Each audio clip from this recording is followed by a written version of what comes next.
Yeah, you know what it is. Collegeville High School, champions. Yeah, screaming that's us. And when we on top, boy, quit fussing. All around my town, everything is white and purple, white and purple, white and purple, white and purple. We shut it down for the school and the sports team. White and purple, white and purple, white and purple, white and purple. Purple and white, but you know what I mean.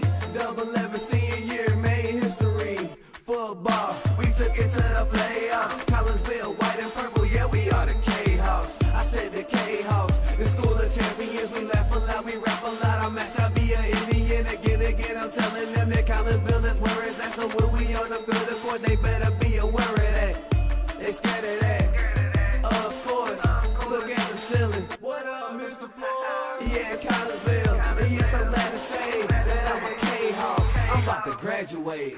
Yeah, you know what it is. Collegeville High School, champions.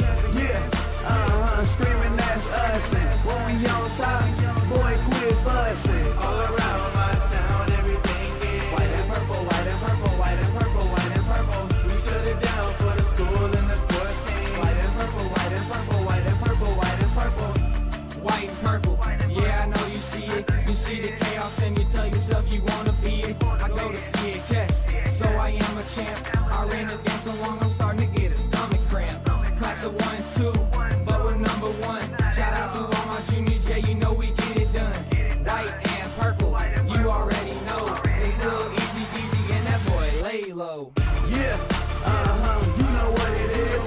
Collegeville High School, champions. Yeah, screaming that's us. And when we on top, boy, quit fussing. All around my town, everything is white and purple, white and purple, white and purple, white and purple. We shut it down for the school and the sports team. White and purple, white and purple, white and purple, white and purple. I'm about my white and purple, Scarface and DJ Screw. We on the peak of the mountain, best at what we do. Yeah, we the champs, homie, but we ain't selling shoes. These boys bleeding purple, call us the cheapest crew. They don't gotta do it big, cause I don't play no sports. I play my cards right. Now a good report. When Dub 12 comes, it's time to roll off. I'm the back cause everybody rolling with me. K-Hawks. Yeah, you know what it is. All the freshmen, High school champions. yeah, they know what it is. All around my town, everything is White and purple, white and purple, white and purple, white and purple. we shut it down for the school and the sports team. White and purple, white and purple, white and purple, white and purple. Yeah, you know what it is. Collegeville High School, champions. Yeah, screaming that's us. And when we on top, boy, quit fussing. All around my town, everything is white and purple, white and purple, white and purple, white and purple. We shut it down for the school and the sports team. White and purple, white and purple, white and purple, white and purple.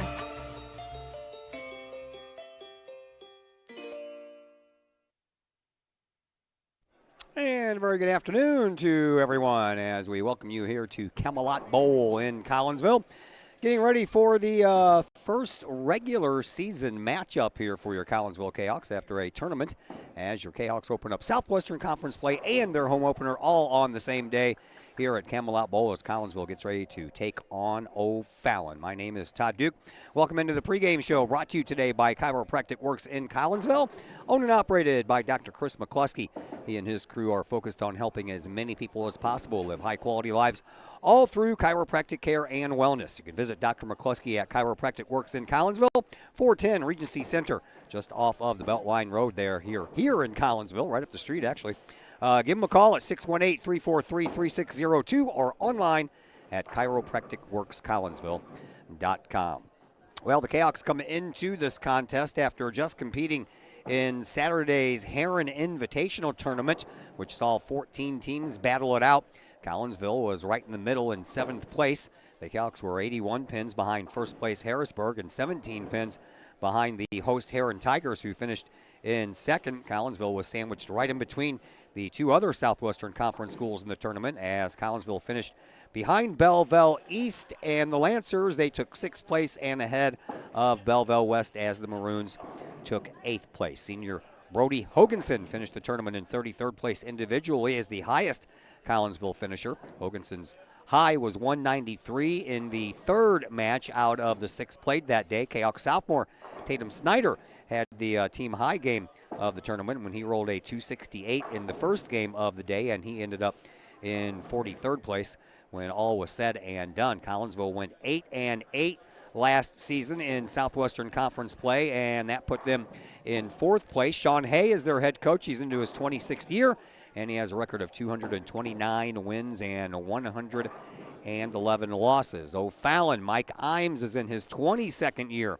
as the head coach of the boys bowling team for the Panthers, a record of 245 wins and 64 losses. O'Fallon went 13-2 last year. That tied with Alton, but because of the head-to-head matchup, Alton ended up taking the Southwestern Conference Championship, and O'Fallon finished in 2nd place. Under Imes, in his previous 21 years, the Panthers have qualified for state 13 times, 6-time regional champs, 2-time sectional champs, 5 trophies from the IHSA state finals. 2 times they finished in 2nd place. That was in the 2012-13 season and the 2022-23 season. 3 times they finished in 3rd place. They did that in the 2013-14 season, and then back-to-back years of 2015-16 and 2016-17. Coach Hay, in the previous 25 years, the Cahoks have qualified for state 13 times. 5 times they've been regional champs. 7 times they have been sectional champions, and the Cahoks brought home a 3rd place trophy from the IHSA state finals in the 2002-2003 season. We'll take a break here on the Chiropractic Works pregame show. When we come back, we'll talk things over with Collinsville head coach Sean Hay, and we'll do that here on the other side of this commercial break on the Kahok Sports Network. I'd like to introduce you to some incredible new technology we have available here at Chiropractic Works. The machine is known as an Invisired lipolaser machine. The Invisired machine emits a red light and red laser that combine in unison to go through the skin layers into the adipose or fat tissue and cause the cells to go ahead and metabolize themselves. The Invisired technology is the only machine that's FDA approved for fat loss, stimulates collagen and elastin, improves the function of the lymphatic system, boosts metabolism, and increases metabolic response. Typical response after the very first treatment is 1/2 to 2 inches of loss in body measurement. So if you think that this technology could help you accomplish any weight loss or aesthetic goals, we would be glad to have you come in for a consultation, get a first treatment, and experience the amazing benefits that Invisired offers.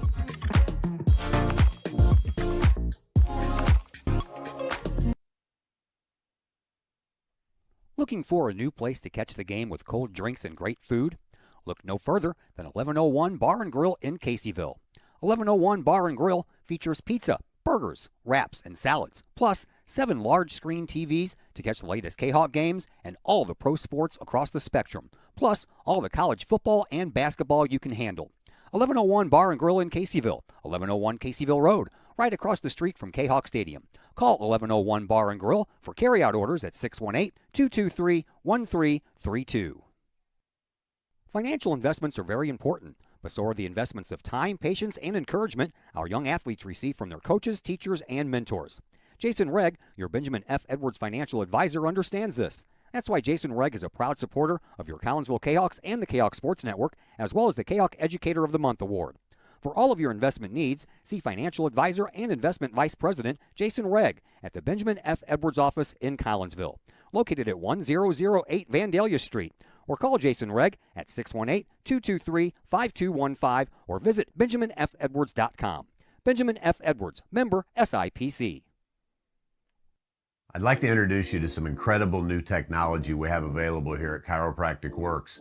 The machine is known as an Invisired lipolaser machine. The Invisired machine emits a red light and red laser that combine in unison to go through the skin layers into the adipose or fat tissue and cause the cells to go ahead and metabolize themselves.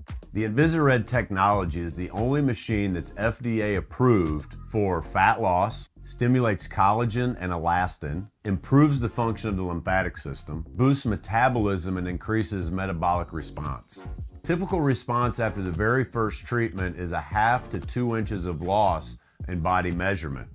So if you think that this technology could help you accomplish any weight loss or aesthetic goals, we would be glad to have you come in for a consultation, get a first treatment, and experience the amazing benefits that Invisired offers.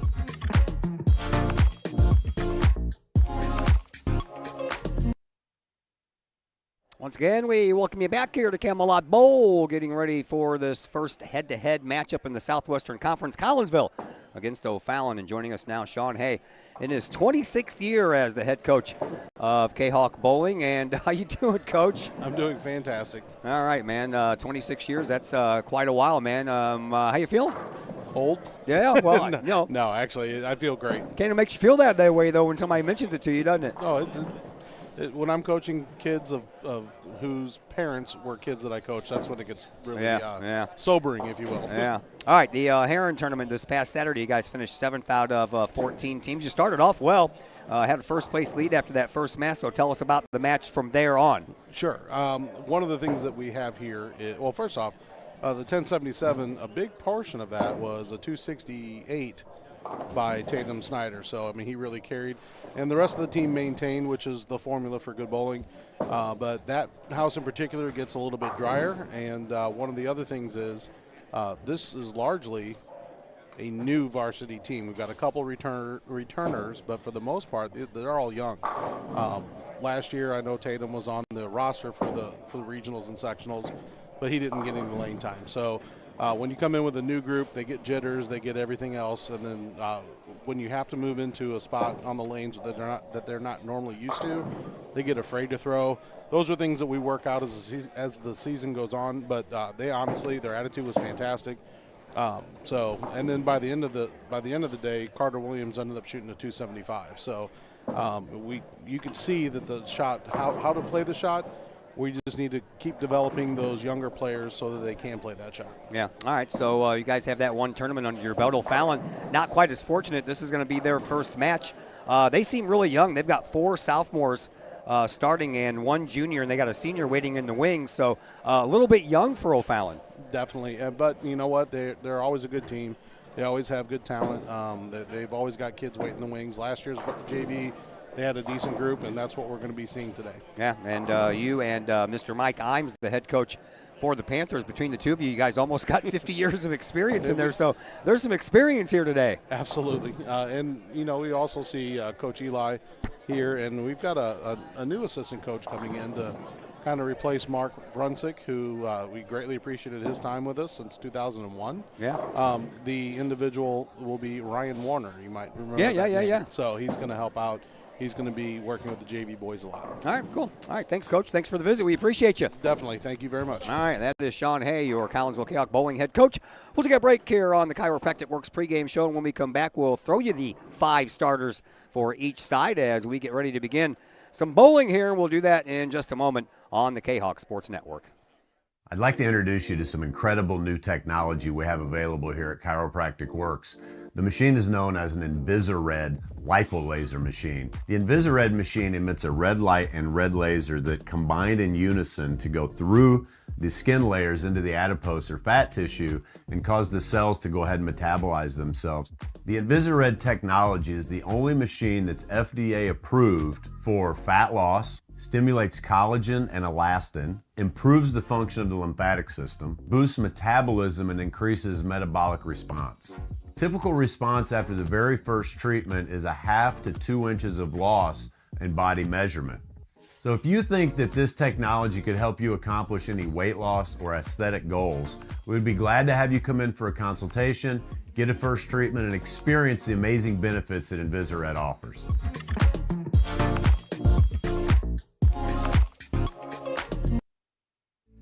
Hi, Purple and White fans. This is Dan Mode, class of 1989. I'm with New American Funding. Myself and New American Funding are proud sponsors of Kahok Athletics. As we have great coaches at CHS on all the courts, fields, and tracks, we like to coach you through the home buying process and refinance process. If there's ever anything we can do, I can be reached at 618-973-5343 or www.danmodeloans.com. Let's support our student athletes at CHS. They deserve the best. Thank you for your time, and go Kahawks.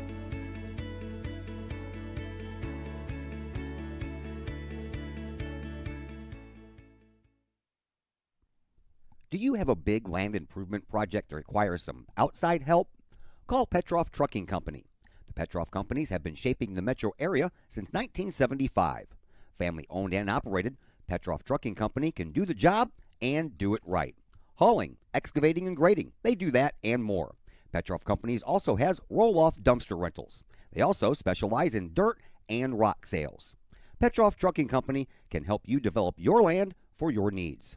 Petroff Trucking Company. Check out their website, petrofftrucking.com, or give them a call, 618-797-6100. Petroff Trucking Company, shaping the metro area since 1975.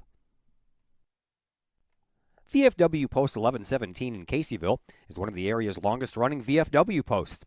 VFW Post 1117 in Caseyville is your place to meet and join other area veterans. Plus, VFW Post 1117 in Caseyville offers all kinds of activities to help our veterans, as well as engaging the public with fun, food, fellowship, and a great time for great causes. Blood drives, fundraisers, raffles, and a Queen of Hearts drawing every Wednesday night. Plus, VFW Post 1117 in Caseyville has event space for your parties, celebrations, and other get-togethers. For more information, check out the VFW Post 1117's Facebook page or call the Caseyville VFW at 618-344-9878.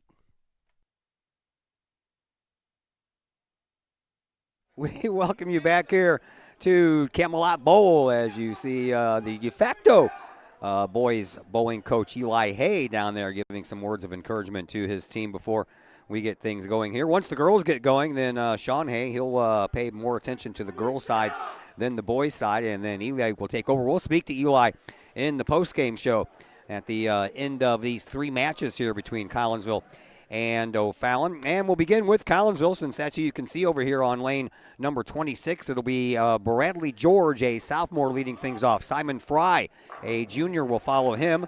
Tatum Snyder, a sophomore, will be up in the number 3 spot. Carter Williams, a senior, in the number 4 spot. And bringing up the rear is Brody Hoganson, a senior, as Bradley George picks up a strike to start off with. Ryan Lotz on the other side on lane 25 to lead things off. 4 sophomores are the first 4 bowlers for these O'Fallon Panthers. Ryan Lotz, Drew Millen, Alex Arnold, and Tyler Babcock. And then Terrell Glasper III, a junior, is the anchor bowler. And then Aiden Burnett waiting in the wings. He'll be coming in just a little bit later on. So we are underway here in match number 1, scheduled for 3 total matches here this afternoon. And here is Ryan Lotz over on 25, had the 5-pin left over and missed that. Here's Drew Millen over on 26, trying to pick up his 3-pin spare, and he will. So Collinsville starts off with a strike spare here in this first contest. And that'll bring up, Simon Fry, and George started up. And there is Drew Millen, the sophomore for O'Fallon. He picked up a strike over on 25. This is Alex Arnold, the sophomore, Tatum Snyder, the sophomore for Collinsville. I have to remember that they go back and forth here. And my Collinsville 5 starters are on the left side of my page. The O'Fallon's on the right, so I keep on just going over to the right side for some reason. On lane 23 and 24, that's the JV teams battling it out over there. And the girls are not underway yet, so there is no one on 27-28, so that'll make things go just a little bit faster here on the boys' first match of the night. And here is Carter Williams, the senior, and how about back-to-back strikes for Collinsville? Already 4 strikes in this first frame to go along with Simon Fry and his spare. And here is Alex Arnold, the sophomore, picking up his spare for O'Fallon as we are underway. And here is Brody Hoganson, the senior anchor here for Collinsville on lane 26, getting ready to throw. And his is on the way. And getting that big curve in there, and he couldn't get all of them out there. He looks like he left up maybe the 4-pin back there in the back. Meanwhile, over on lane 25, that is Tyler Babcock, the sophomore. He leaves himself a split. Pin number 2 left for Hoganson, not pin number 4. I was just one off. And over on the other side, a 4-6 split for Tyler Babcock. So it'll be Hoganson going for his first to wrap up the first frame here for the Kahawks on lane 26. That's the one with the big blue bowling ball right in the middle of your screen. And Hoganson, he'll swerve that one in there, but he'll just miss over on the left side. Here is Babcock trying to go for that split, but he's only going to get the 4-pin, and he'll leave one standing. Collinsville at the end of their 1/2 frame has a 49, and still let to go here is Terrell Glasper III for O'Fallon. And he steps over on lane 25, and he's ready to go. See if he can dig into that Collinsville lead right now with just one bowler left. And he will pick up a strike and do exactly that. So after one frame in the books, Collinsville has a slim one-pin lead, 49-48. And they will switch lanes. O'Fallon will head over here to 26. Collinsville will go over to lane 25. Glad that you're with us. Turned out to be a beautiful day outside. Sun shining. Temperatures in the mid-60s. Going to get a little bit warmer as well. Another mid-60s day tomorrow. Then we're looking in the 70s on Friday and almost 80 on Saturday as Bradley George, the sophomore for Collinsville, picks up another strike. So he has back-to-back strikes. Here is Ryan Lotz. Lotz, the sophomore, left a pin standing in his last go-round, and he'll leave up the 10 pin on this go-round. Simon Fry, the junior, down 25 for Collinsville. How about back-to-back strikes for the Kahawks here to begin frame number 2? And now Ryan Lotz over here on 26 for O'Fallon, trying to pick up this 10 pin and give himself a spare, and he will do just that. Tatum Snyder, the sophomore for Collinsville. Heard Coach talking about him in the opening remarks on the pregame show. And how about 3 straight strikes in a row for Collinsville here in frame number 2? Drew Millen, the sophomore for O'Fallon, goes. He'll pick up a strike. And now Collinsville and Carter Millen, or excuse me, Tatum Snyder, it is Carter Millen. And Carter ended up with a gutter ball. He had a strike in his first frame, so that's a big flip in direction there. Here is Alex Arnold, and Arnold will leave the 4 and the 7 pin over here on lane 26. Next time we have a bowling match, both the boys and the girls will be in action, so it'll be a little bit noisier and a little bit more cramped. For Collinsville, here is Carter Williams trying to pick up a 10-pin spare, and he will do just that. Here is Alex Arnold. He'll pick up his spare on 26 as well. And now Brody Hoganson for Collinsville over on 25, trying to close out the second frame. A little bit of a high mark. He left a pin standing in his first try over here on 26. Here he is on 25, and he'll have a split to clean up over there. Looks like the 4, 7, and the 9 are remaining standing. And here is Tyler Babcock. Babcock over on 26 picks up a strike. 7-4-6, excuse me, left for Hoganson. It's doable, but it's a little tough. Got to hit that 4 pin just right on that left-hand side to get it to slide over and take care of that 6. At the same time, taking care of the 7. And here is that try by Hoganson, and he'll miss everything. So a little misfire there for Hoganson on his first 2. Here is Glasper the third, and he'll leave up the 10 pin. Collinsville is finished with their second frame. And one more ball coming here from Glasper, the junior, for O'Fallon. And we will head on to frame number 3. Glasper sends it on down, but he doesn't like it, and it goes right down the middle. But unfortunately, the 10 pin is not down the middle. So after 2 frames, Collinsville up 136-124. The old switcheroo once again. Bradley George, the sophomore for Collinsville, to lead things off here in frame number 3. Over on lane 26, he'll let it go. And he'll get that one to move right in there. And how about a turkey to start off with this game for Bradley George. And here is Ryan Lotz over on 25. He'll pick up a strike. That's his first strike after an open frame in the first and a spare in the second. Now Simon Fry, the junior Kahawk, will step up to 26. Try to keep the strike machine going. He has a spare and a strike in his first 2. And he'll leave the 10 pin. Drew Millen, the sophomore, over on 25 for O'Fallon. Hits that head pin right on and takes all of them down. And that's a turkey for him as well. So each team has a player with a turkey here in the first 3 frames of this first matchup. Simon Fry trying to take care of this 10 pin over here on 26, and a little bit too far, and He'll miss that one, and that's his first open frame.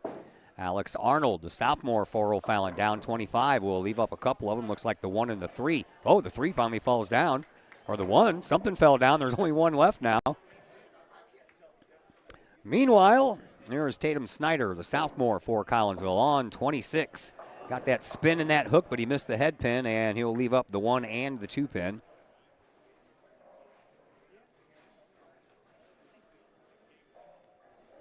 So over on 25, Alex Arnold trying to take care of his lone pin left. Looks like he's wanting a new ball, and one of his teammates will oblige. So in the meantime, Tatum Snyder will try to pick up his 1-2 spare on 26, and that looks like it's good, and it is.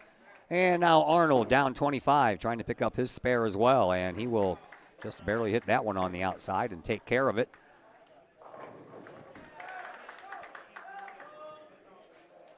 And that leads us to Carter Williams.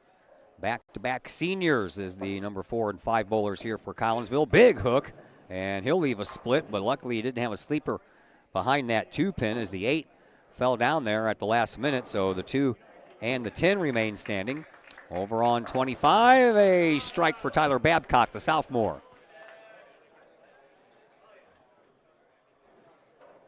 Well, Fallon has very good bowling genes, both the boys and the girls. Usually the best matchup of the year for the girls has always been O'Fallon.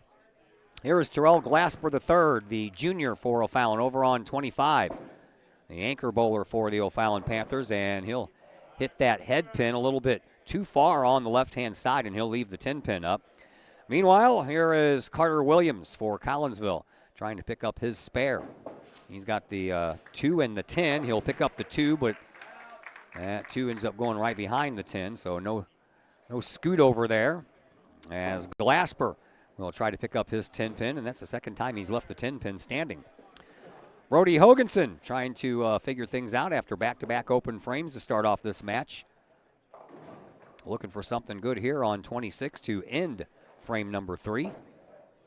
And that one's going to hook in there, and there is Hoganson's first strike, and that'll do it for frame number 3. Collinsville with a 239 to 222 lead after 3 frames in the books. I believe this is the only bowling match that we have for you in the month of November. Boy, it came quick. Collinsville, though, right back at it tomorrow. They will head to Edison's in Edwardsville to take on the Edwardsville Tigers. There is Bradley George with another strike, and George has 4 straight strikes to start off this first match. Ryan Lutz, trying to keep up, and he will. 1 pin took a minute to fall down, but it finally did. And now here is Simon Fry over on 25. For Collinsville, missed the head pin. Drew Millen over on 26 for O'Fallon, also looking for 4 straight strikes to start off this match, and he'll get it. So he's not going head-to-head with Bradley George, but he's giving Bradley George a little bit of a mirror image of what's going on between those 2 bowlers, as both of them have 4 straight strikes. Simon Fry trying to pick up his spare. He's got the 1, 3, and the 6 all standing in a row. And he will take care of all 3 of those pins. Meanwhile, Alex Arnold, he'll leave up the 10 pin for O'Fallon. And here is Tatum Snyder for Collinsville, the sophomore.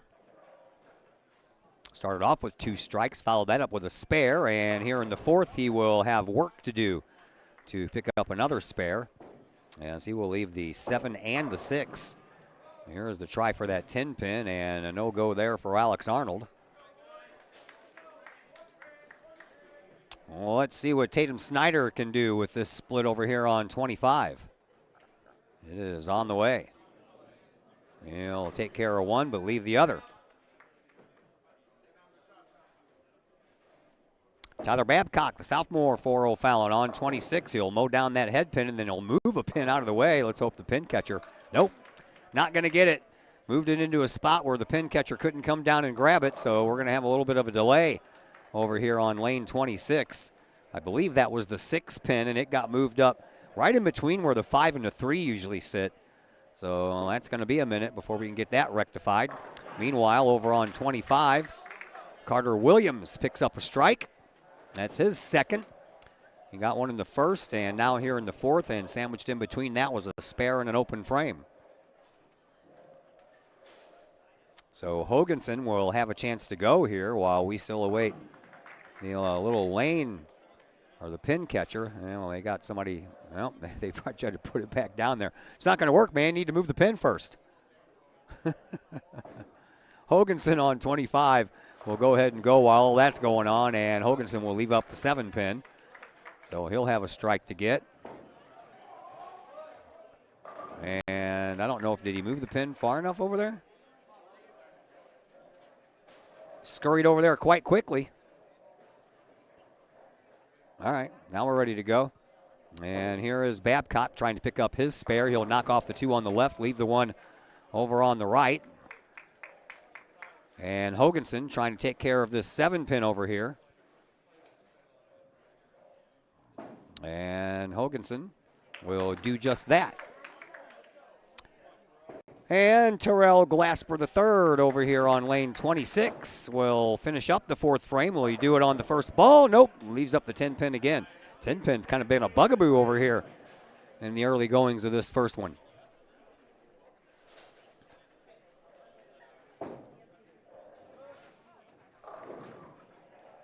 Glasper ready to end the 4th. And he will do so with a spare. And things have tightened up a bit here as now Collinsville still has the lead, but just by 1 pin, 326 to 325, as we start frame number 5.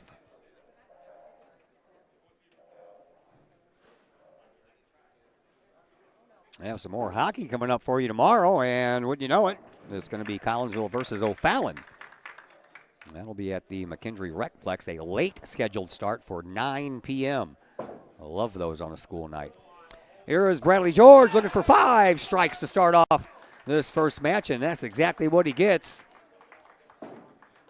Meanwhile, Ryan Lotz, the sophomore for O'Fallon over on 25, leaves a couple up. And Bradley George is on fire here to start off his home varsity debut. Here is Simon Fry, the junior. And that one's going to miss over on the left-hand side, and he'll leave up 6 of the 10 pins. Immediately, Coach Eli Hay talks things over with him. Here is Lotz over on 25. He'll miss the head pin, get the back pin, and he'll have an open frame. Had an open frame in the first as well, then went spare strike before that open frame here in the 5th. Drew Millen on lane 25 for the Panthers. He'll let it go, and that one almost didn't get enough of a sweep over there to hit that head pin. He leaves 3 standing. Looks like the 2, the 4, and the 5.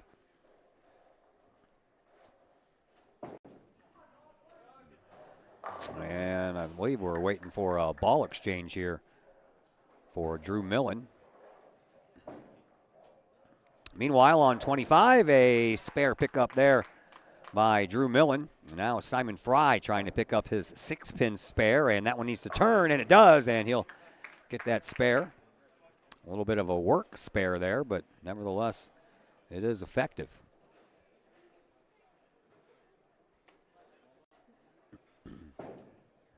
Alex Arnold waiting on 25 for the JV side to go ahead and throw their ball. That's done, and now here is Arnold, the sophomore for O'Fallon, right down the middle, but he'll leave up 3. Tatum Snyder for Collinsville on lane 26, and he'll pick up another strike. And Snyder has 3 strikes in his first 5 frames. Drew Millen unable to keep up there with Bradley George, as George has the 5 strikes to start off with. Millen had 4 straight, but he's spared in the 5th frame here. And here is Carter Williams for Collinsville on 26, has a big sweeping curve on that one and leaves up the 9 pin. Meanwhile, Tyler Babcock over on 25 for O'Fallon. He'll leave up the 7-pin.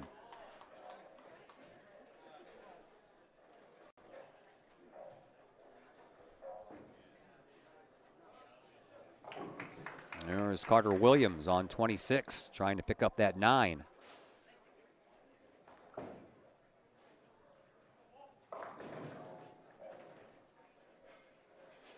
He's ready to go now. And needs to turn, it does, and he'll pick it up. Tyler Babcock on 25 does the same thing with the 7-pin, so now both teams are down to their anchor bowler, and up first here is Brady Hoganson, the Kahok senior. Down 26, having a rough start here. 1 strike, 1 spare, 2 open frames, and down 26, he'll let that one sweep in there, and another strike for the Kahok senior. Terrell Glasper over on 25 for O'Fallon, trying to finish it up for his team with a strike, and he'll leave up 3. The 4, 8, and 7 all on the left-hand side still standing. Calyx are all finished with frame number 5 and are sitting pretty with a 420. Glasper over on 25 finishes up the frame for both teams as that one sweeps over and will leave 1 pin standing. So 420 to 414. Collinsville with a 6-pin lead as we are halfway through this first matchup. And we will switch lanes and we'll see if Bradley George can keep things going over here. He has 5 strikes in a row, and he's looking for number 6 over on lane 25, and he will be the first one to throw here on the varsity side, and here is his effort. Down 25 it goes, and he will not pick up strike number 6. That was a good run, though, 5 strikes in a row. Ryan Lotz over on 26 for O'Fallon. He'll let it go, and that one's got some speed, and he got lucky, and the split was averted there. Meanwhile, over on 25, George, the sophomore, looking to take care of 6-10. And that one's going to fall into the gutter. So not only do the 5 strikes go by the wayside, but an open frame will follow those 5 straight strikes. Here's Lotz on 26 for O'Fallon. He'll take care of his lone pin. And Simon Fry for Collinsville on lane 25. And another strike for him. That's his second. Follows back-to-back spares in the 3rd and the 4th.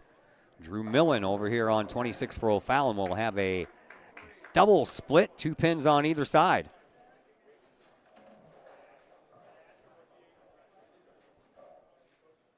As the 7 and the 4 on the left side and the 3 on the 6 on the right side. Meanwhile, Tatum Snyder on 25 misses the head pin. Drew Millen on 26 looking for some kind of magic here. He gets the 2 on the right side, 2 on the left side, stay standing.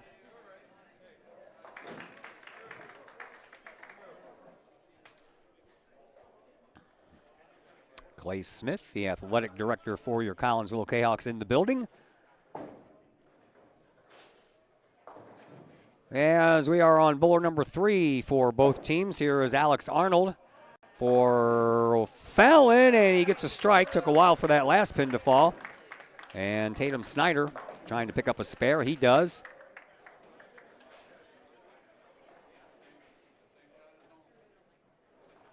And now the number 4 bowlers for each team due up. Tyler Babcock, the sophomore for O'Fallon. He'll go first down here on 26. And it's on the way. And he'll pick up a strike. Carter Williams for Collinsville trying to keep up. Williams down 25.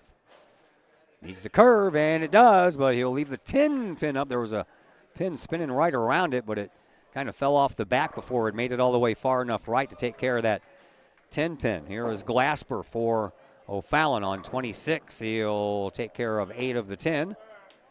He'll leave up the 6 and the 10. Williams trying to take care of the 10 over there on lane 25 for the Kahawks. And he will. So Glasper will finish out frame number 6 here for O'Fallon before Hoganson can go, and Glasper does so with a spare. And O'Fallon will still be trailing Collinsville even after Hoganson finishes up here, because Hoganson hasn't gone yet and Collinsville still has a lead. Hoganson, after back-to-back open frames to start, has gone strike, spare, strike. And here is his try in frame number 6, and that one is gonna leave up a double split. Looks like the same thing earlier we saw, the 7-4 and the 6-10. Yep, exactly what it is.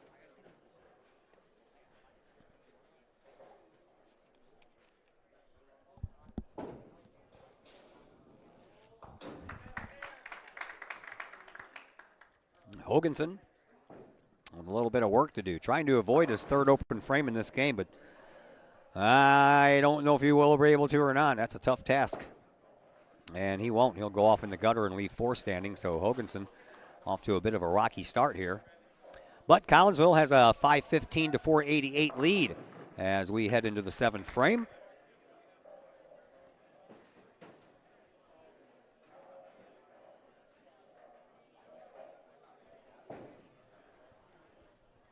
Hoganson averaged a 207 last year.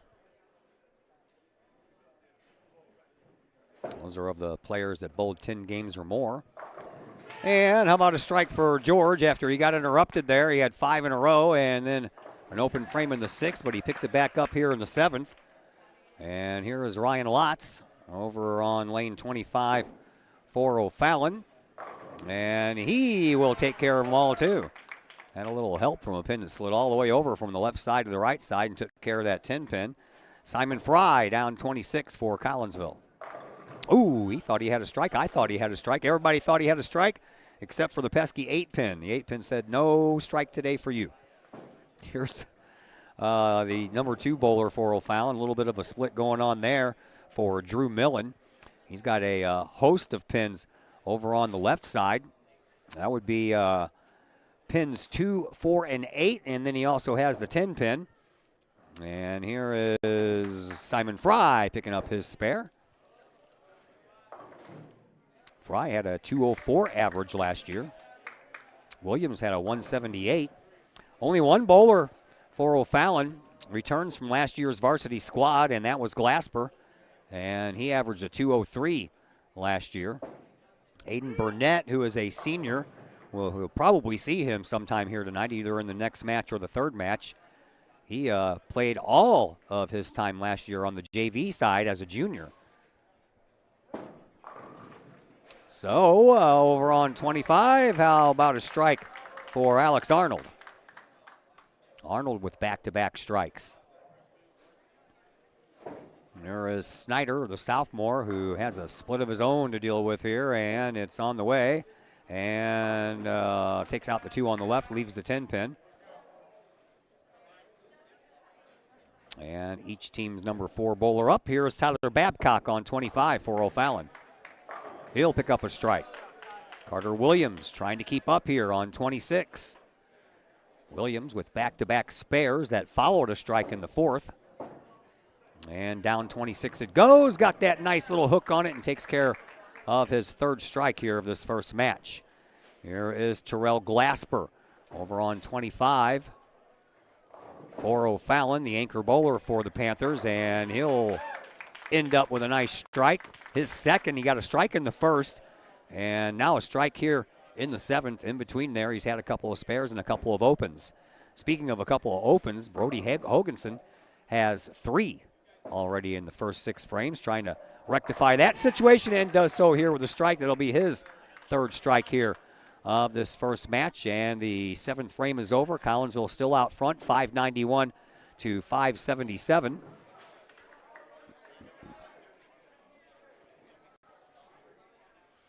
And we switch sides once again to begin frame number 8. And here is Bradley George.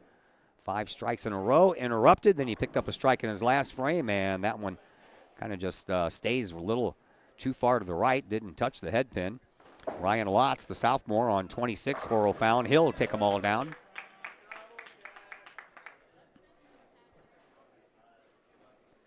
So George with a little bit of work to do here.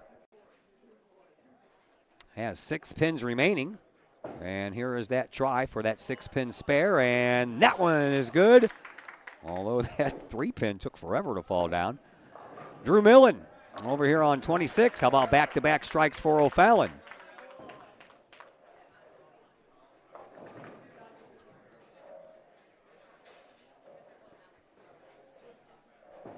Simon Fry for Collinsville on 25 misses the head pin. He's got a little bit of a mess to clean up there.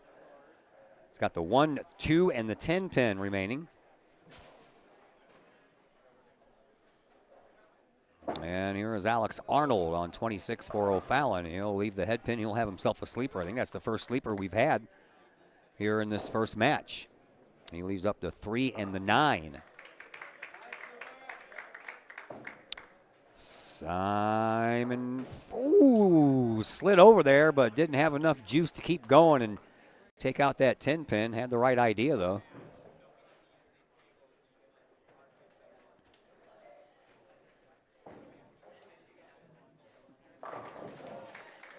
All right. Tatum Snyder for Collinsville on lane 25. And that one will slide in there. And how about a strike for the Kahok sophomore? Alex Arnold. He'll take care of that sleeper. And now Carter Williams over on 25 for the Kahawks.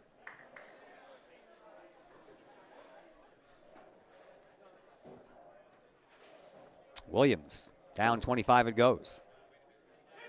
And he'll pick up a strike. That's 3 in a row for him. How about a turkey? Or excuse me, I was looking at the wrong board. 2 in a row for him. Here is Babcock. He's looking for a turkey, and he'll get one. 5 strikes total here in this first match for Babcock. And once again, we are down to the anchors for both teams. Brody Hoganson over on 25 will be up before Glasper will be. Here is Hoganson, down 25. And that looks good. And how about back-to-back strikes for Hoganson? Glasper also looking for back-to-back strikes, and he will, oh, that 10 pin took forever to fall. We head to the 9th. Collinsville is now trailing in this contest, I think. Am I reading that right? Yeah, 685 to 677. So the tide has turned. Collinsville's led almost all of this match until we just finished up the 8th. Here is Bradley George on 26, and George has slowed down a bit after that 5 straight strike start. Go ahead and say that fast 3 times. Ryan Lotz over on 25 for O'Fallon will take care of his, though. George has the 2 and the 5 waiting for him to pick up.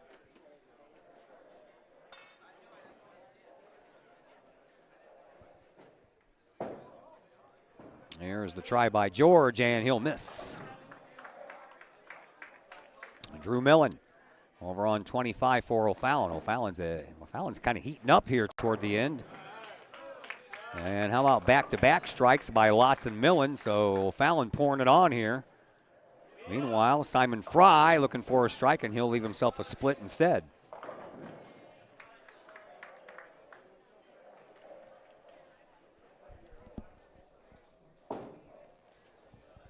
Down 25 for O'Fallon, and another split over on 25. That is Alex Arnold.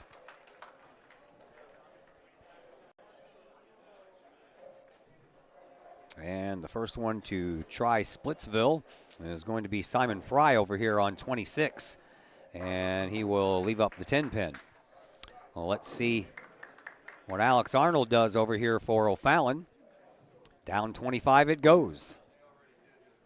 He'll take out the 2 on the left for sure, and the 2 on the right will stay standing. Tatum Snyder for Collinsville on 26. Get in there. Oh, I think Eli Hay yelled at the ball too much. He didn't like it, so it didn't wheel. I think that's what he said. Wheel. Another little split going on over here on 26. Although the board is not registering it as a split. Still got a little bit of daylight between that 1 pin and that 6 pin. So Fry We'll try to go for that. Meanwhile, over on lane 25, Tyler Babcock left up pin number 8. Here is Fry trying to take care of all of them, but he'll leave. Ooh, the 10 wobbles, but it won't fall. He'll leave up 2. And over on 25, Tyler Babcock trying to take care of this lone pin that he left standing, and he will. There's Carter Williams on 26 for the Kahawks.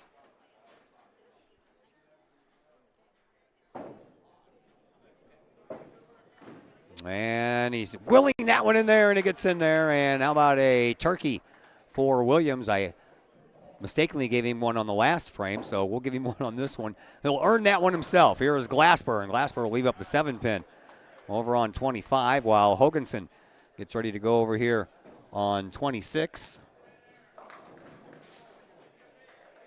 Looks like we have Alton Marquette and maybe Father McGivney getting ready to bowl over here on these last 2 lanes.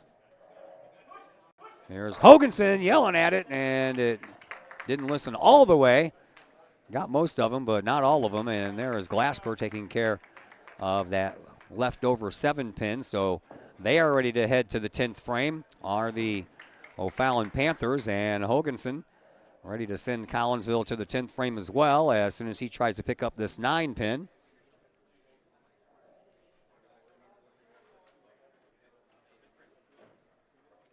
Hoganson readies himself.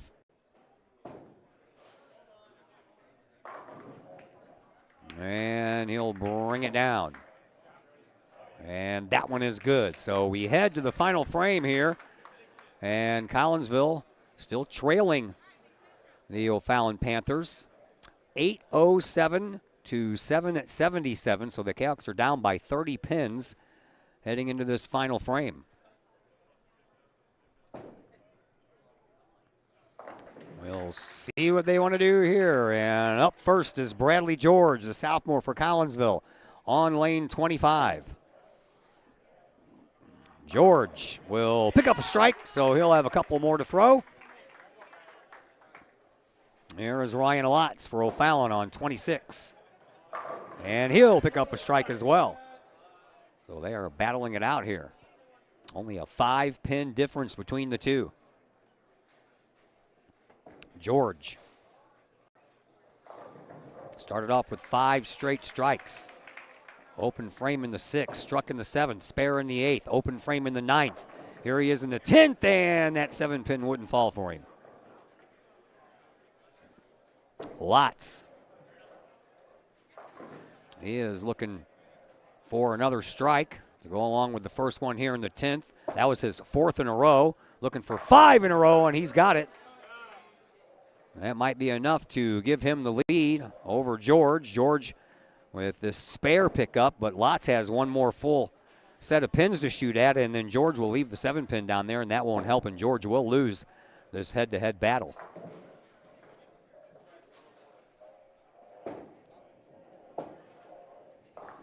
Lotz.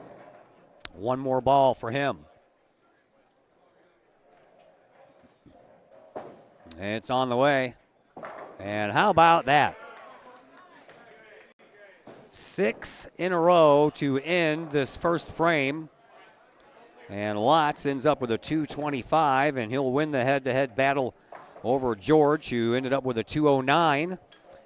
Meanwhile, Simon Fry over on 25 will have a sleeper to deal with his second. Drew Millen over here on 26 for O'Fallon will let his first one go. Millen, he'll leave a pin. The 8-pin still standing, even though there's a pin swimming behind it. And a sleeper taken care of there by Simon Fry, so he'll have one more. Drew Millen trying to accomplish the same thing. He doesn't like the way things feel, so he'll go back and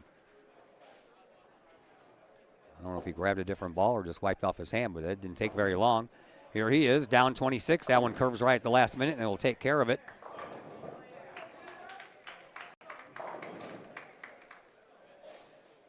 And here is Simon Fry with his final throw here in this first matchup.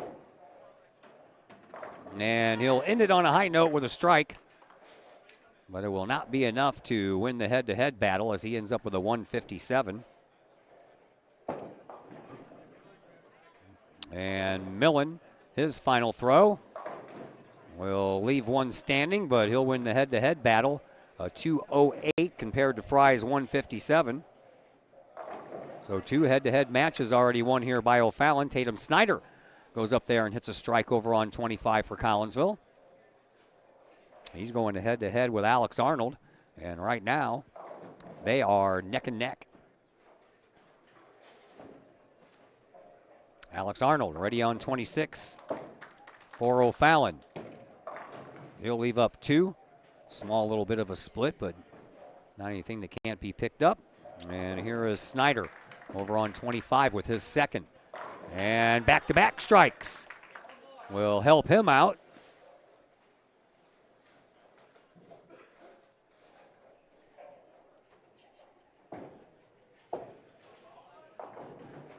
Here is Alex Arnold. Hey, he'll pick up that split. That was a nice job there.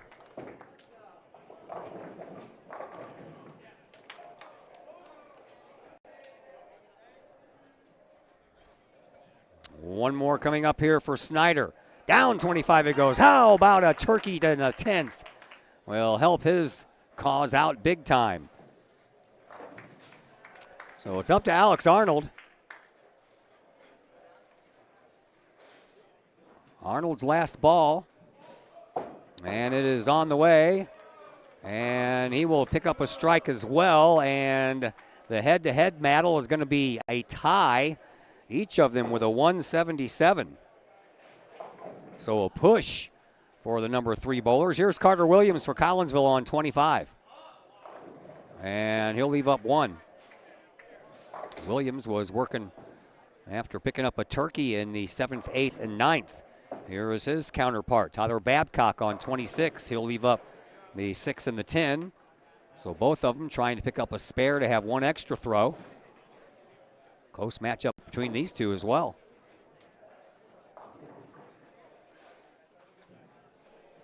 Williams for Collinsville over on 25. And he'll take care of his. He'll have 1 more to go. Babcock on 26 trying to accomplish the same thing. And that try is on the way. And he will take care of that one. So each of them will have 1 more throw. Carter Williams will go first over on 25.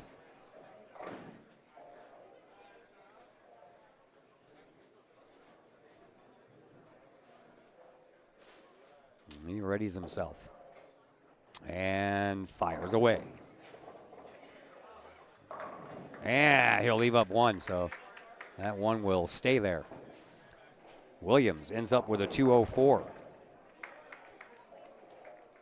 Babcock, his final throw here in match number 1. He's going to miss the head pin, and he will end up with a 198. So Collinsville gets that head-to-head matchup.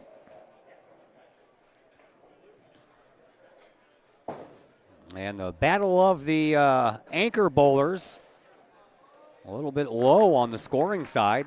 Hoganson starting off here with a 142, or excuse me, a 137, while Glasper has a 142. And Hoganson will go first down 25, looking to strike out the 10th, and he starts it off with a strike. And that's the only way you can strike out in the 10th is get that first one. Here is Glasper trying to keep up. Glasper will not. He'll have a sleeper as the 2 and the 8 pin remain standing.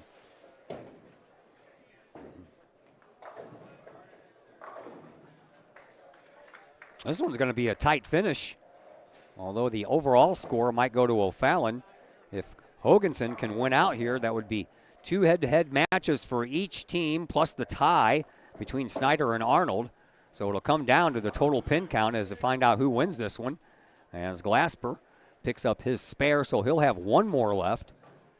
And here is Hoganson, who's guaranteed 2, but he'd like to make both of them strikes. Here it is down 25 for the senior. And he just barely got that head pin on the right-hand side, not enough to force everything down. So he will leave a little bit to be desired here. Glasper with his final throw here in this 10th frame of match number 1. It's on the way. And he'll leave up the 10 pin. And Glasper will end up with a 169. And Hoganson has the 4 pins down there. And, man, I think the best he can do is a 167. That ball is on the way, and he will take all of them out. And he will end up with a 167. So he's going to lose that head-to-head matchup by just 2 pins. So 977 for O'Fallon. Collinsville ends up with a 914. So the overall match goes to O'Fallon.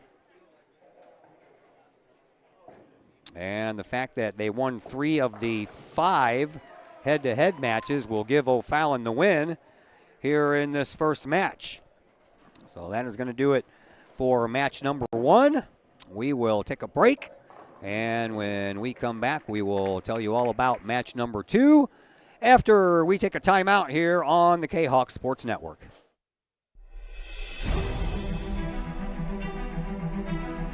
At Visionary Wealth Advisors, we empower you to see your future before it's your future,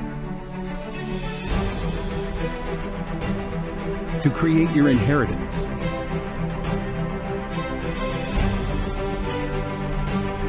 to build your vision, to anticipate the known and unknown, and to find potential in both, and build new dawns. Visionary Wealth Advisors.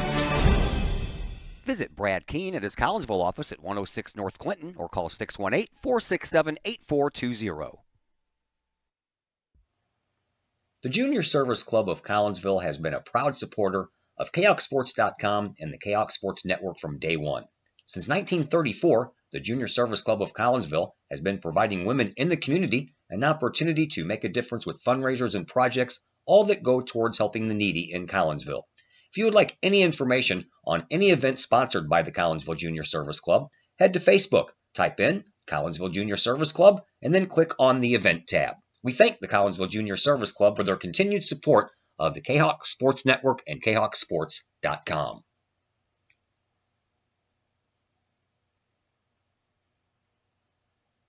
Got vinyl? Rich's Record Emporium in Uptown Collinsville can take care of all of your vinyl needs and more. You can peruse through thousands of records from country to hard-to-find jazz, and classic rock is always in stock at Rich's Record Emporium. Used vinyl, new vinyl, and hard-to-find vinyl. Don't forget to check out the audio room at Rich's, where you can check out the latest in audio gear, from new top-of-the-line speakers to turntables and receivers, plus all the accessories. Rich has t-shirts, record cleaners, turntable needles, wall art, and so much more. If you can't find what you're looking for at Rich's, they will do their best to find it for you. Don't forget to mention seeing this ad on the Kahok Sports Network for a 10% discount at checkout. Rich's Record Emporium, 131 West Main Street in Collinsville, or call 618-795-1333 or online at richesrecordemporium.com. Pack Mail of Collinsville, locally owned and operated by Ryan Combs. Pack Mail can ship anything, anywhere. They treat you like a neighbor because, well, you are a neighbor. Pack Mail offers shipping materials and containers, private mailboxes, as well as climate-controlled self-storage. Visit Pack Mail at 407 Beltline Road in Collinsville. Online, WeShipSt.Louis.com or call Pack Mail at 346-4884.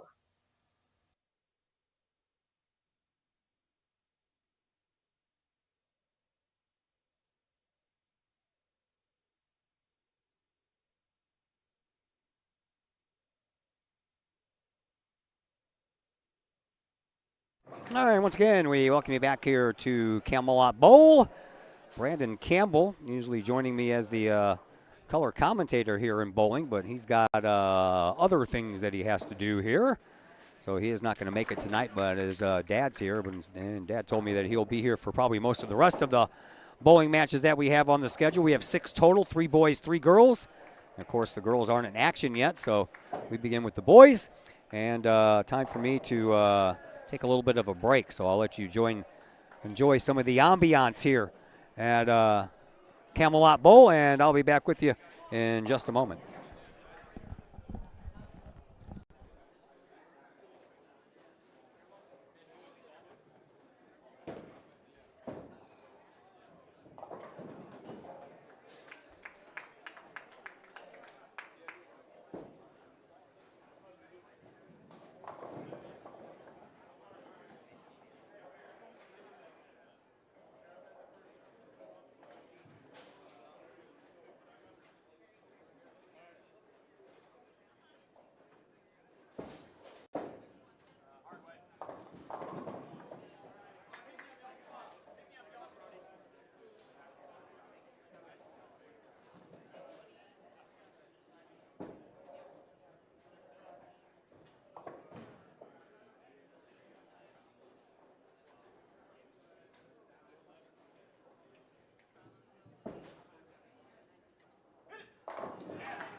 All right. I am back. Let me get up on my little perch here so I can see over all these tall teenagers' heads. And it looks like we are almost ready to start frame number 3. We can tell you that the Kahok JV team won their first game, 845 to 828. They use a different scoring system over there. Collinsville actually lost that first matchup on the varsity side, keeping the proper score. O'Fallon got 8.5, and Collinsville got 1.5. So That means the Kahawks have their work cut out for them, because O'Fallon won 3 of the 5 head-to-head matches, so that gives them 3 points. They got a half a point because Snyder and Arnold tied. Collinsville picked up the 1 point when they had Williams beat Babcock, so that's how Collinsville got 1.5. So you add the 3.5 that O'Fallon got on the head-to-head matches, plus the fact that they won the overall match, that's 5 more points. So that is 8.5 to 1.5. They do not do that on the JV side. It's pretty much just head-to-head. The numbers are the numbers, and Collinsville won the JV match straight up 845 to 828. The high bowler for Collinsville looks like Marion Hall with a, no, is that a 149 or 191? So Aiden Hedger looks like he had the overall high score with a 191 in that one. Bradley George had the overall high score for Collinsville on the varsity side with 209. And Ryan Lotz, his counterpart, the lead bowlers on both of those, rolled a 225 and had the high score for O'Fallon. One change for Collinsville. Sully Fry will come in and take over for Simon Fry. I've been told you won't be able to tell the difference because they are identical twins, so it'll still be a Fry that's up for Collinsville as we are into the 3rd frame here. And for Collinsville, it is Sully Fry over on lane 25. Back-to-back spares in his first 2 frames, trying to pick up another one here, and he will. A little bit of a roundabout way. Went back door instead of front door. And here over on lane 26, that was Drew Millen, who also picked up his spare. So right now, well, I won't give you the score head-to-head right now until we get finished with the 3rd frame. Both bowlers here in the 3rd started off with strikes. George for Collinsville, Watts for O'Fallon. Can tell you that much. And Bradley George started off just like he did last game. No, he didn't. Excuse me. That's Lotz who had 3 straight strikes. George had 5 straight to start off that first match. And he looks like he's went spare, strike to start off this one. And for Collinsville, over on another backdoor spare, picking up that 7-pin for Tatum Snyder. Meanwhile, here is Tyler Babcock on 26 for O'Fallon. And he will be thankful that that 10-pin went down at the last possible second, so he just has to deal with the 4 and the 7.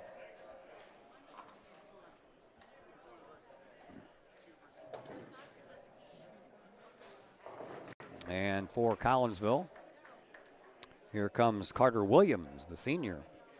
He was the winner of the only head-to-head matchup in Collinsville for that first match. Collinsville had the team lead all the way from frame 1 through frame 8, but in the 9th and the 10th, O'Fallon took over and they didn't relinquish it. There's a strike over there for Williams. And here is Babcock, and he'll take care of his spare. And that leaves us to our anchor bowlers. Brody Hoganson first up for Collinsville over on lane 25. He's a little thirsty doing all this talking, man, so you over here swigging all this liquid refreshment as Hoganson takes care of his strike. Glasper trying to do the same thing, and kind of makes you have to visit the little boys' room here after each of these matches are over. A little thirsty, a little parched. All right, after 4 frames in the books, O'Fallon leading Collinsville 254 to 219. So maybe Collinsville, this will be their turn to come back and take care of a match after trailing early. Here is Bradley George for Collinsville on lane 26. That one swings in there, but the 10-pin stays.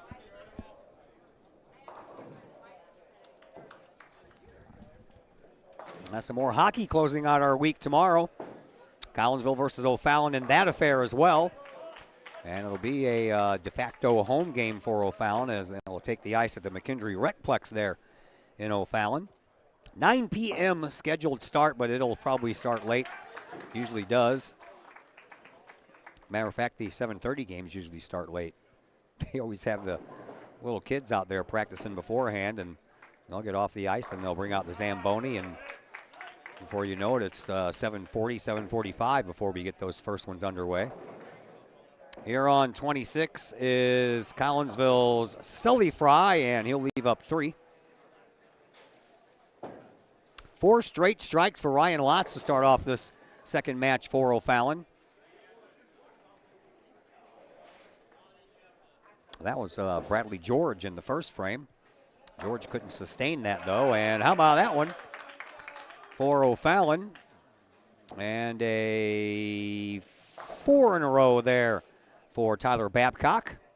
So he and his teammate Ryan Lotz have hit strikes the first 4 frames here in this second matchup. For Collinsville, a spare for Sully Fry.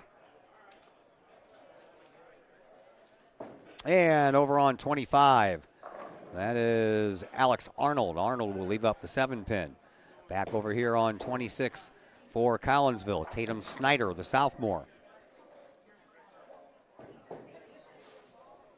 And it's on the way. That'll swing in there and take care of a strike. That one looked pretty good.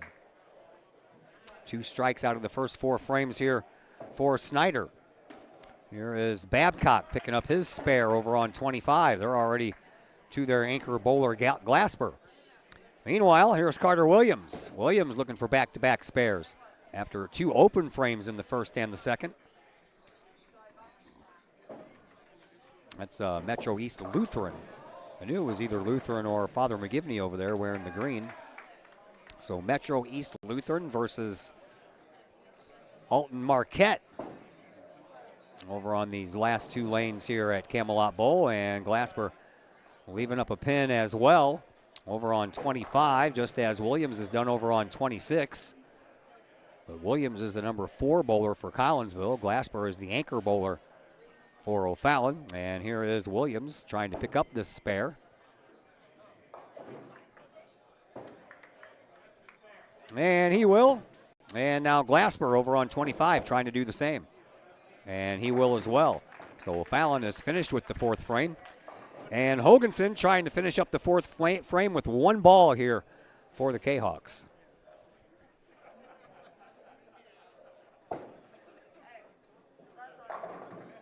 Hoganson ready to go down 26. All by himself. No one on either side of him. Allen swings in there, and he'll pick up a strike. That's back-to-back strikes for Hoganson, and he has 3 strikes in his first 4 frames here. The only strike, only frame he didn't strike was frame number 2, and that was a spare. So O'Fallon, though, still has the lead after 4 frames, 382 to 306.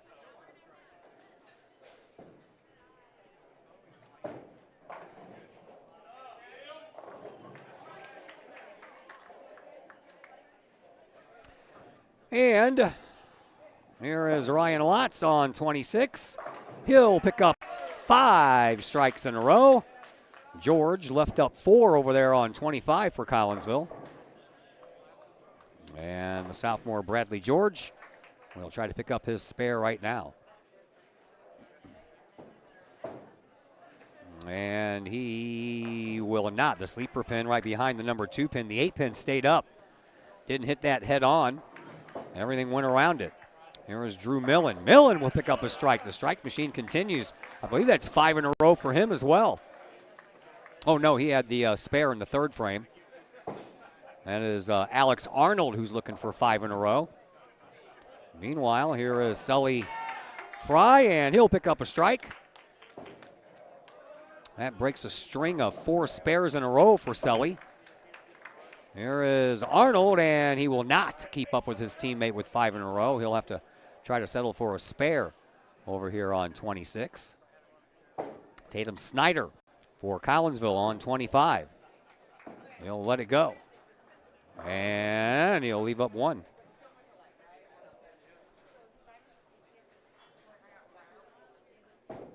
Arnold trying to pick up his spare on 26. That'll swing in there, and he'll take care of those 2 remaining pins. The 4 pin is the only thing left for Snyder on 25 for the Kahawks. That one's on the way, and just missed to the left. Big heavy sigh when Snyder came back. Tyler Babcock over here on 26 for O'Fallon. And Babcock will swing one in there for a strike.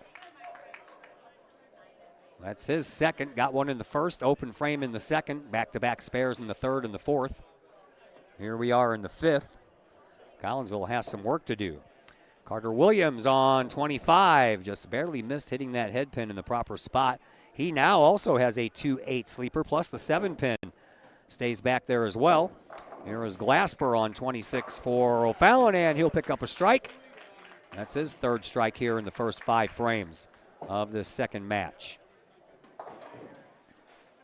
So O'Fallon already finished with the 5th. Carter Williams trying to pick up his spare on 25 and then hand things over to Hoganson.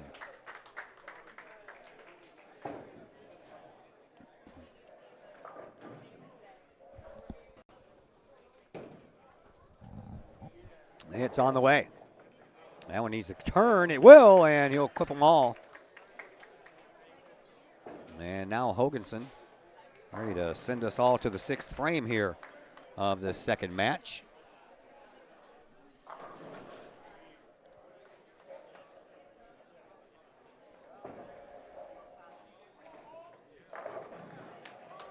Brody steps up to lane 25.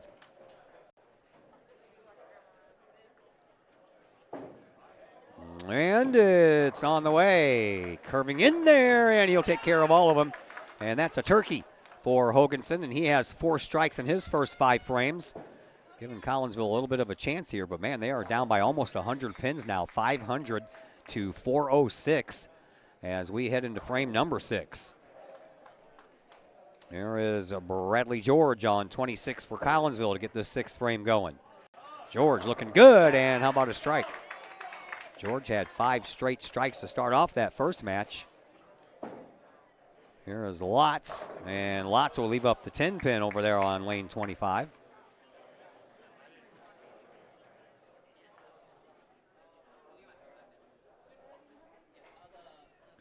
Sully Fry on 26 for the Kahawks.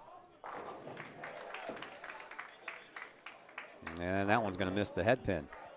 He'll leave up the 1 and the 2. Ryan Watts trying to pick up this 10 pin over here on 25. That try is on the way, and that'll be no problem at all. Sully Fry didn't like that ball. He's going to go back for another one.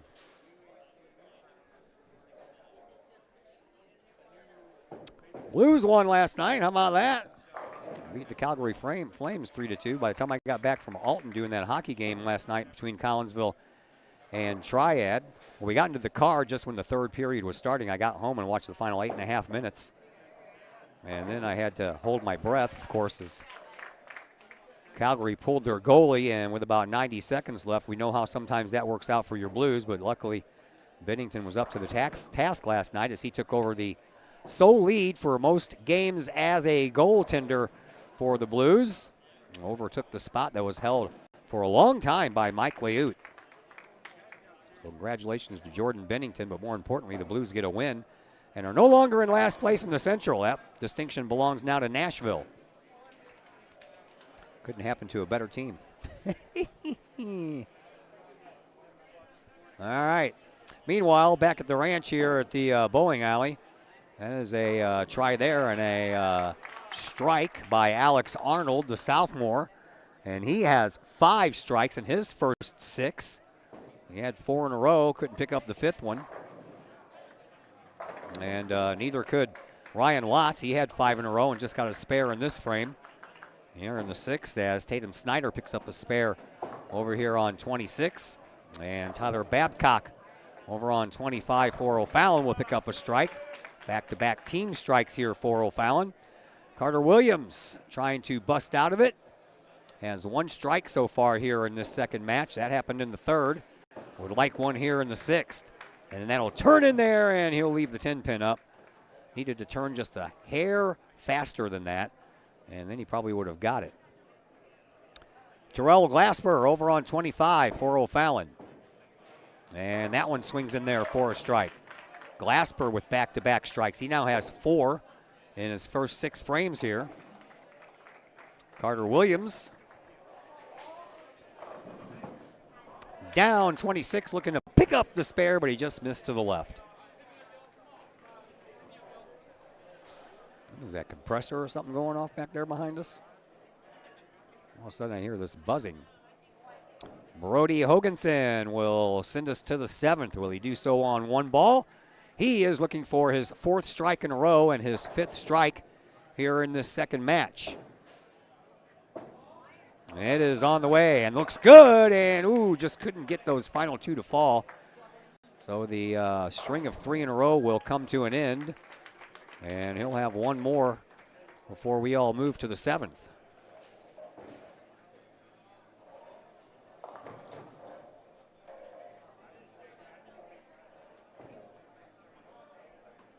Hoganson readies himself. And it is on the way.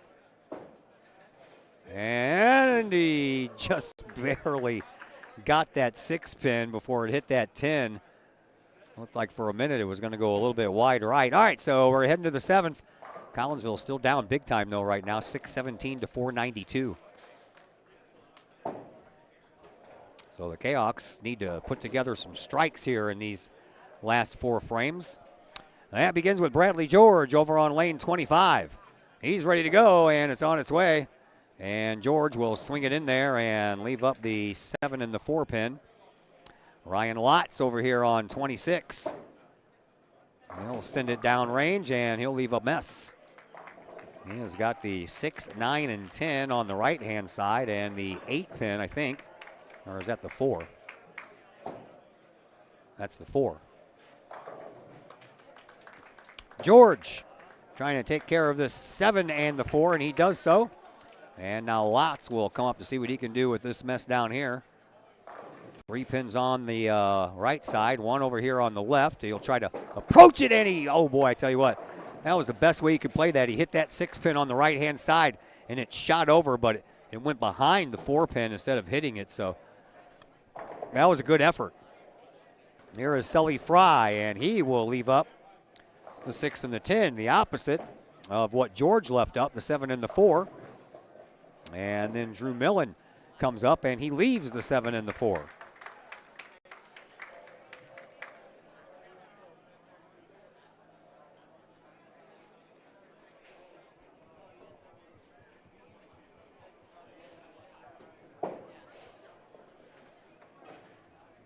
So Millen trying to pick up his spare ahead of Sully.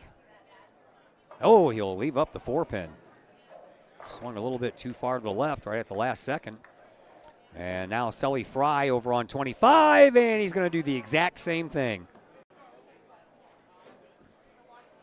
Just obviously on different sides.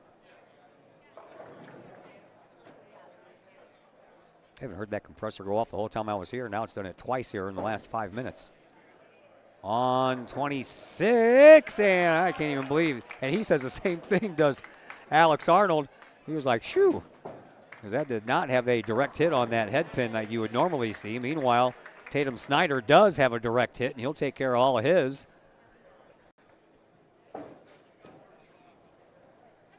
And we are moving right along, and here is Tyler Babcock for O'Fallon, and he'll leave up the 7. Carter Williams over on 25, the only one that won the head-to-head battle for Collinsville in that first match.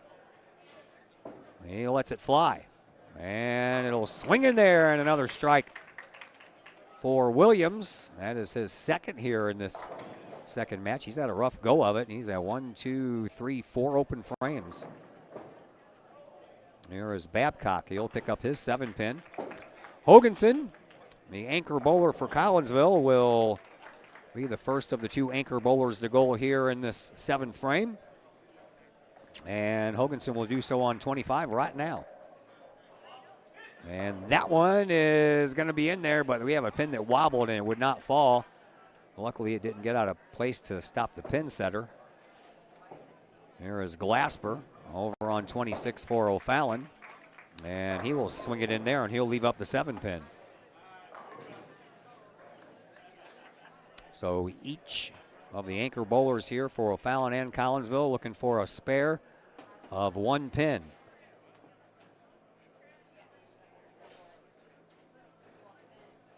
Four pin remains for Hoganson. Here is his effort. He'll take care of it. And now Glasper looking to do the same over here with that 7-pin. It'll sweep its way over there and take care of it. So we head to the 8th, and O'Fallon continues to widen their lead. Right now, a 7:27 to 5:78. Over here on 26, here is Bradley George to lead things off for Collinsville. And he will do so with a split. Oh, maybe not.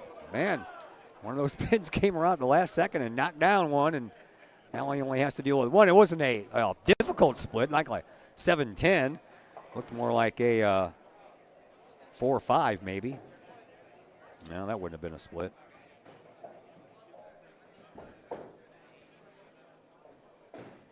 On the other side, Ryan Lotz, he left up 4 of them, though.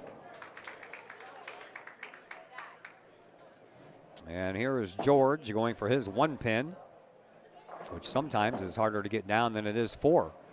And George will go ahead and hit that one head on.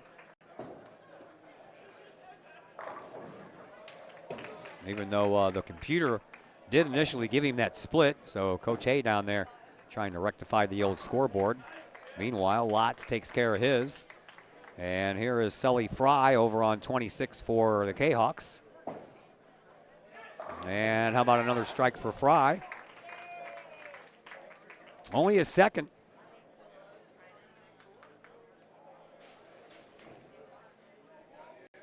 Drew Millen on 25 for O'Fallon. Millen. He'll pick up a strike.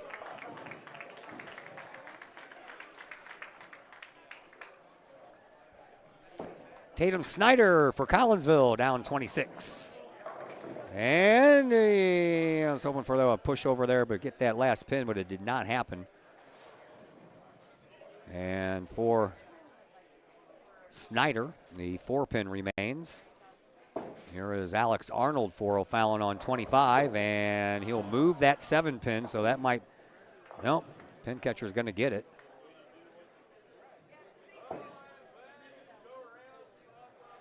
Moved it over into the number 4 spot. Because that was the 7-pin that got moved, and it moved it over into the 4 spot. And here is that try by Arnold, and he will take care of it. Would have got it if it was the 7 or the 4, so didn't really matter. Here's Carter Williams now for Collinsville on 26. And that one looks good. Back-to-back strikes for Carter. And over on 25, Babcock will answer in kind. So that brings us to our anchor bowlers.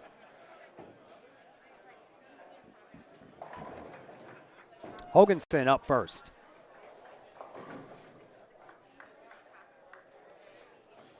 Hoganson on 26. Takes care of a strike. Breaks a string of back-to-back spares after he had a turkey, so no open frames here for Hoganson in this second match. That was the bugaboo in the first match for him. That's why he fell only by 2 pins to Glasper, 169 to 167. Both of them kind of struggled. Hoganson with 167 in the last match. He has that right now. Here is Glasper. Glasper trying to pick up a spare on 25. He will. And he has a 156, so he's on pace for his 169, kind of. But Collinsville is still trailing overall here, 815 to 667. And we are down to the final 2 frames here in match number 2. Here is Bradley George over on 25, not wasting any time as we are underway here in frame number 9.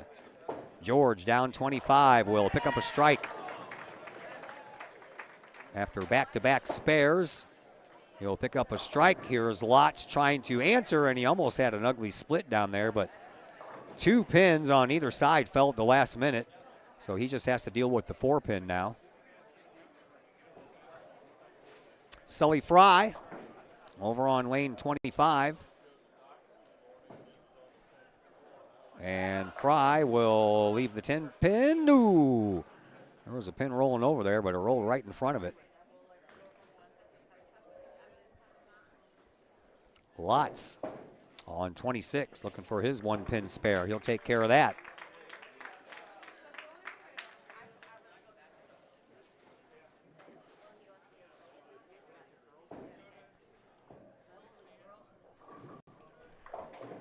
Sully Fry on 25. It, well, bounced into the gutter and then bounced back up, so they'll have to take that one off the board. That does not count.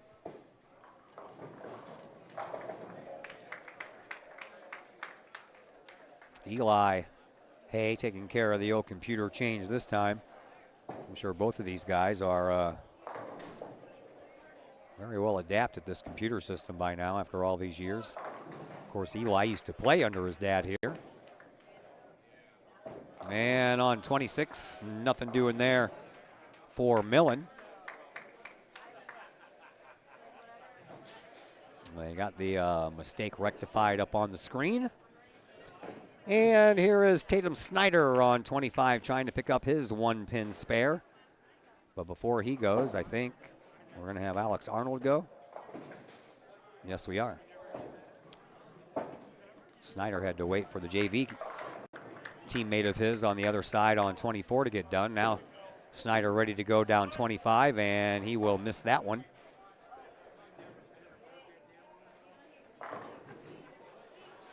Open frames will kill you in this game, man.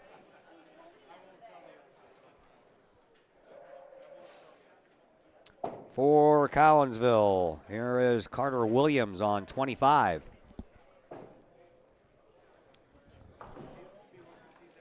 Williams lets it rip. Swinging in there, and yes, the 7-pin falls at the last moment. And Babcock, or excuse me, Arnold will pick up his spare on 26. Now Babcock will be next. Meanwhile, Brody Hoganson, the anchor bowler for Collinsville, he's ready to go on 25, but he's going to go ahead and let Babcock throw his first one. Babcock down 26, lets it go. And that one will swing in there and hit just a little bit too heavy on that head pin. He'll leave up 3, including the 3-9 sleeper. Hoganson on 25, looking for back-to-back strikes. And he will do just that. That's 6 strikes here of the 9 frames for Hoganson. So he's picked it up after kind of a rough start in that first match. Babcock picks up his spare, and now Glasper, the anchor bowler for O'Fallon, will head up to 26 to end the 9th frame. Will he do it with 1 ball or 2? We'll find out together. He'll do it in 1. That's his 5th strike here in this match. 9:09 to 7:73. O'Fallon with the lead. Collinsville has to have 1 whale of a 10th frame here if they want to pull this one out. Here is Bradley George, the sophomore, who bowled a 209 in his first try in the first match, and he will only have to try to pick up a spare here.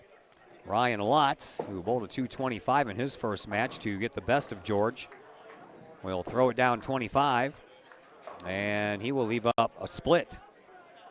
So I like George's chances better than Lotz's chances. Better than the chances of Lotz. Here's George. Let's hope I don't put my foot in my mouth. He'll take care of that spare. He'll have 1 more go at it here. But he's pretty far behind Lotz right now. And I don't think even a strike wouldn't even get him caught up. So Lotz is going to win the head-to-head match, no matter what happens here with this split, which is on the way. And he will take care of the one on the left and leave the one on the right. And Lotz will end up with a 210.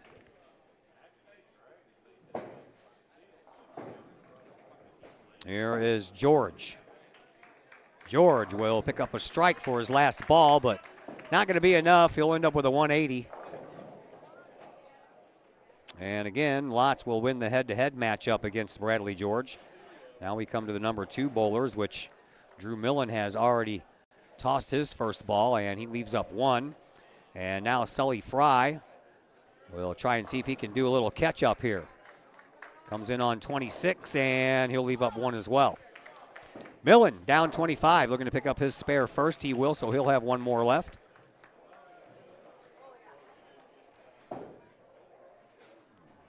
And now Sully Fry on 26 will try to match.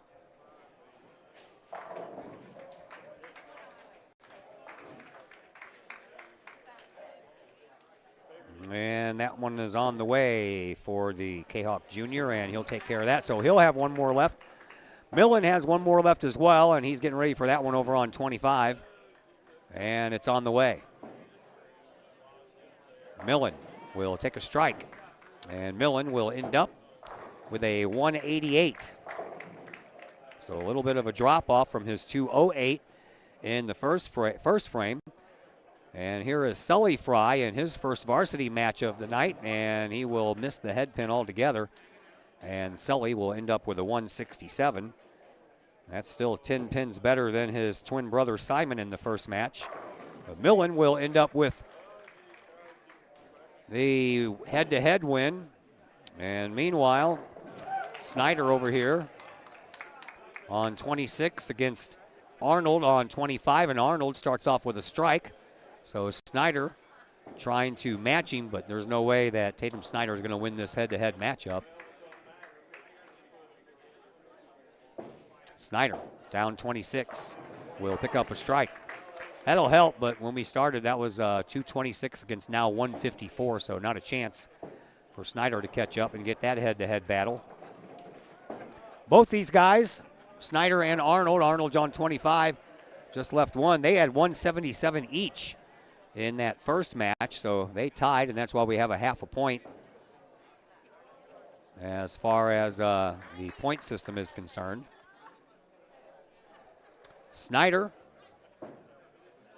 looking for another strike on 26. He'll leave up the 10 pin, so he'll have one try at that one. And here is Arnold with his final throw here in this 10th frame. And he'll pick up a spare. And Alex Arnold will end up with a 236. And he will win the head-to-head matchup against Tatum Snyder. Snyder will throw this one down. He will miss his spare. Didn't matter anyway. Only would have given him a 164, but he ends with a 163. And now here is Tyler Babcock on 25. He'll start off the 10th frame with a strike. Carter Williams trying to keep up, but they were about 40 points apart with Babcock in front. 40 pins apart, excuse me. And a strike for Williams. That'll help his cause. That's 4 in a row for Williams.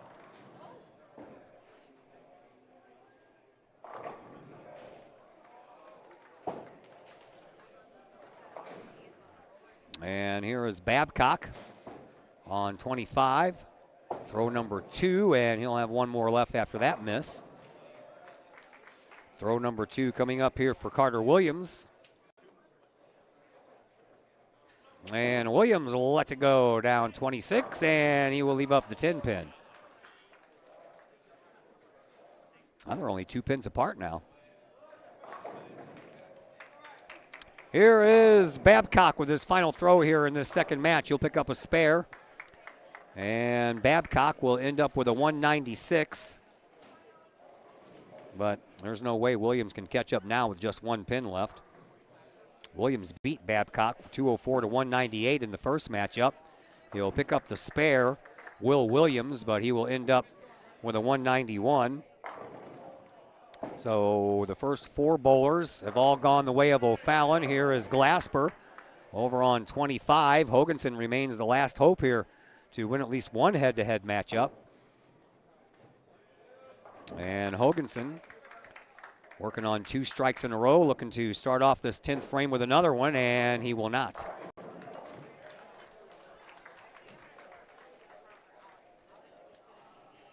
Glasper on 25. We'll have 2 more coming his way. This is the first of those 2. And he will leave up nothing. Oh boy, the last moment, one of those pins swept in there, and that's a turkey for Glassbar. And Hoganson doesn't have a chance to catch up now. This will be, well, it could be his final throw. If he gets a spare, he'll get one more. And he's got a chance, but first he's got to pick up this spare. And he will. So with one ball left each, it's 216 to 214. Glasper with a 2-pin lead. Everything banks on what's going to happen here next. And Glasper will come in and he'll leave up 2. So there is a chance. You're saying there's a chance. Glasper ends up with a 224. So that means that Hoganson with his 214 would have to pick up a strike here for a tie. Hoganson, he left the area to go get another ball.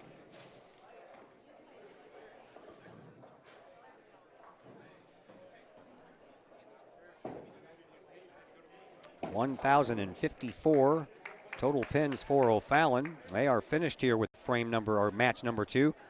Hoganson, one more left. And it is on the way. Swing it in there. He does. And he will end up with an exact tie of 224 to 224. So, for the second match in a row, we have 2 players with the exact same score. Only Collinsville lost the overall match. 1,054 pins for O'Fallon and 925 for Collinsville. So I don't think no matter what happens here, Collinsville is not going to win this match here tonight. All right, that is the end of match number 2. We will head to a commercial break and bring you match number 3 right after we get back from said commercial break here on the Kahok Sports Network. The Collinsville Education Association is a proud supporter of KahokSports.com and the Kahok Sports Network. The CEA is your partner as they work to ensure quality education for our children. The CEA advocates excellence and equity in public education and represent over 400 educators in 11 schools in both Madison and St. Clair counties. For more information, you can visit the Collinsville Education Association's Facebook page or the CEA's website at collinsvillecea.org.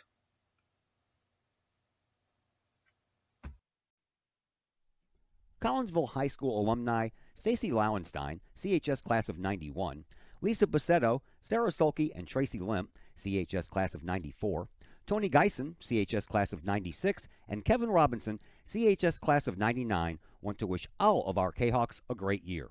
We look forward to cheering you on and supporting you. Work hard on the court and the field, as well as in the classroom. Remember, once a Kahawk, always a Kahawk. Hashtag Kahawk Family. Your home is where you feel happy, safe, and secure. So if you see signs of foundation problems like cracks or uneven floors, worrying is natural, and getting it fixed is crucial. Woods Basement Systems understands. We've been solving foundation worries since 1986. Woods experts have the training and equipment to make permanent repairs. So stop worrying, because with Woods, it's fixed forever. Foundation problems don't get better with time, they get better with Woods, the all things basement-y experts. Call or go to woodsbasementsystems.com today. It's probably the largest purchase you'll ever make. We have 5 agents on our team. We cover about an hour radius around St. Louis. We grew up here. We know every town like the back of our hands. Our job as realtors is helping someone find their dream home, whether it's a family or an individual. We just want to do everything that we can to keep the process as simple and as stress-free as possible for you. The Blaylock Group, the official realtors of the Kahok Sports Network and Kahok Athletics. Lottie's Cafe, Collinsville's hidden gem. Lottie's Cafe offers food, cocktails, and gaming in a great atmosphere highlighted by fast and friendly service. Lottie's Cafe also offers a unique menu that features soups and salads, sandwiches and paninis, pizza and flatbreads, appetizers and desserts, as well as breakfast. That's right, we said breakfast. Unique breakfast items such as a breakfast stromboli, a breakfast BLT, and breakfast burritos. Lottie's also offers creative cocktails, a wine bar, the coldest beer around, and a video gaming area for those 21 and older. And don't forget the Lottie's Cafe gift certificates. Lottie's Cafe, Collinsville's hidden gem. Check them out online at lottiescafe.com, on Facebook, or in person in the Strip next to the Walmart Neighborhood Market.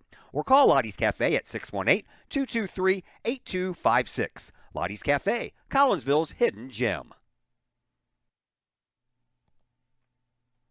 Todd Duke here, proud member of the Collinsville Educational Assistance Association. Whether you call us teachers' aides, paraprofessionals, or educational assistants, it all comes down to one thing: taking care of students. More importantly, your student. Yes, we are there for the teachers, and we help them in any way possible. But our goals are in line with our teachers in that we want to see our students succeed at not only being a student, but well beyond that as we ready them for the world outside of the classroom. We are Union Strong. We are Kahok Strong. We strive to help students reach their potential. We are the Collinsville Educational Assistance Association. Go Kahawks! First National Bank of Waterloo, with over 100 years serving the Metro East. Visit First National Bank of Waterloo at their Maryville and Collinsville locations, and now in Marissa, St. Laborie, and New Athens for all of your banking, mortgage, and lending needs with super low closing costs and low construction loan rates. When you need a loan, call the Collinsville team at First National Bank of Waterloo at 618-345-1121, or visit their Maryville or Collinsville locations or online at fnbwaterloo.bank. Visit First National Bank of Waterloo, member FDIC, equal housing lender. All right, we welcome you back here to Camelot Bowl, and you can see by the scoreboard at the top of your screen that O'Fallon kind of has a stranglehold on this match here, 18-2. Collinsville only got a half a point in that second match because Brody Hoganson and Terrell Glasper tied.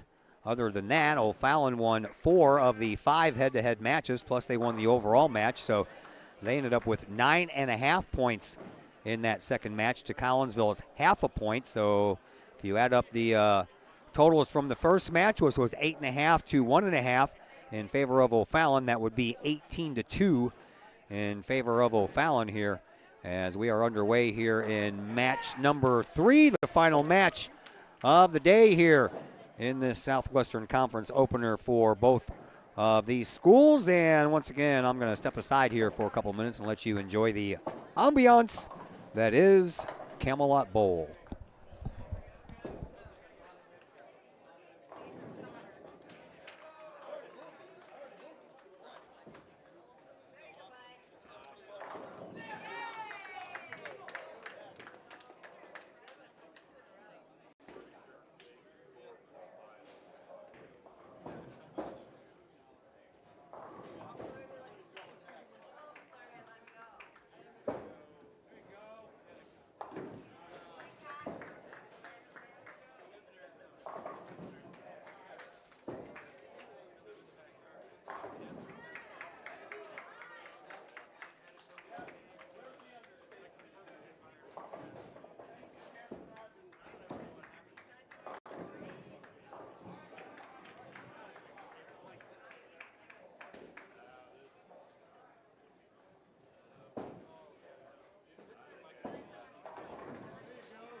back here.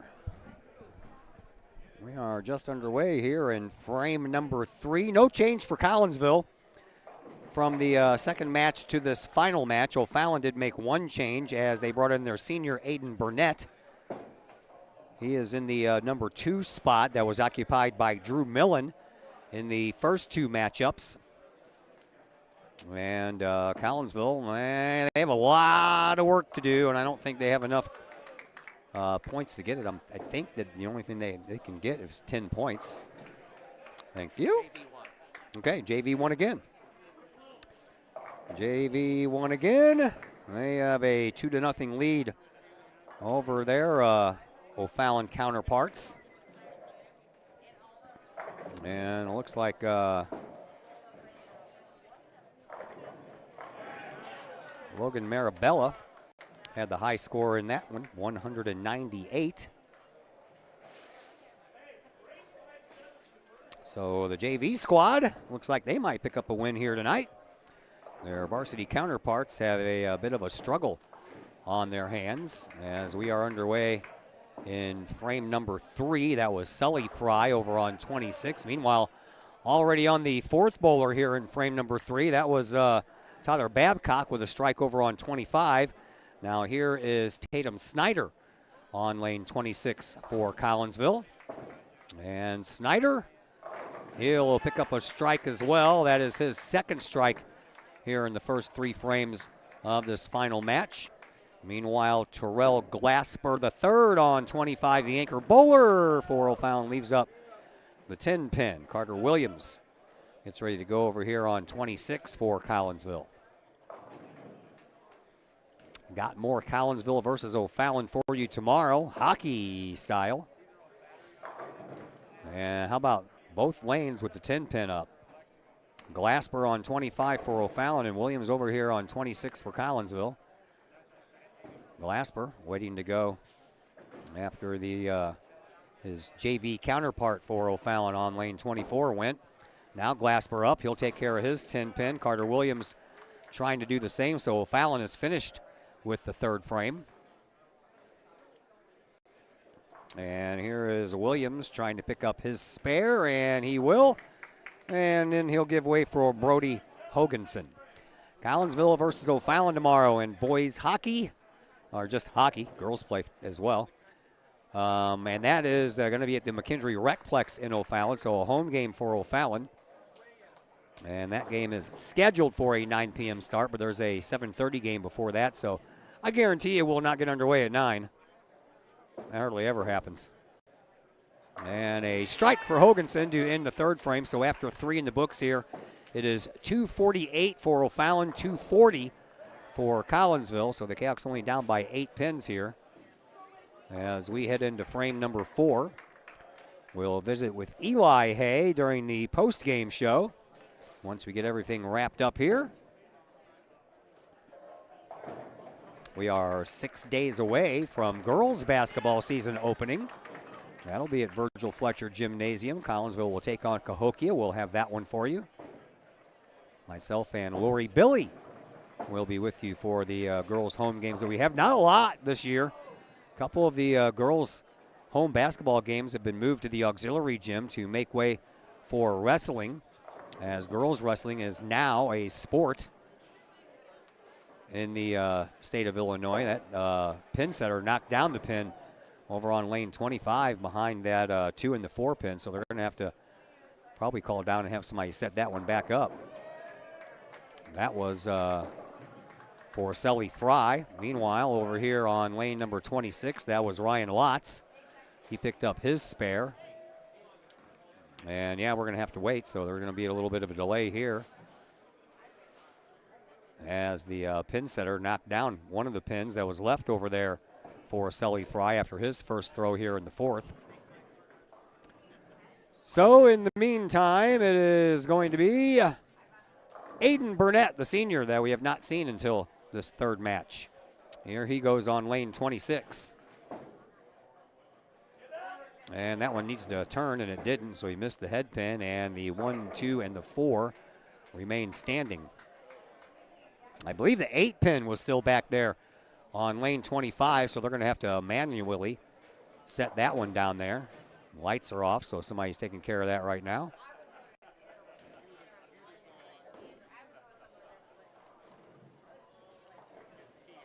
Meanwhile, Burnett, he's ready to go over here on 26. And there you can see the person that is manually setting up that A-pin. Burnett left the head pin. 2 tries at it and missed it both times. Now we're ready to go over on 25. Sully Fry can finish up here. That was the 8. So you got the 2, 4, and the 8 back there. And Fry lets it go, and he'll take care of it. So just a little bit of a delay. And here is Alex Arnold for O'Fallon with a strike.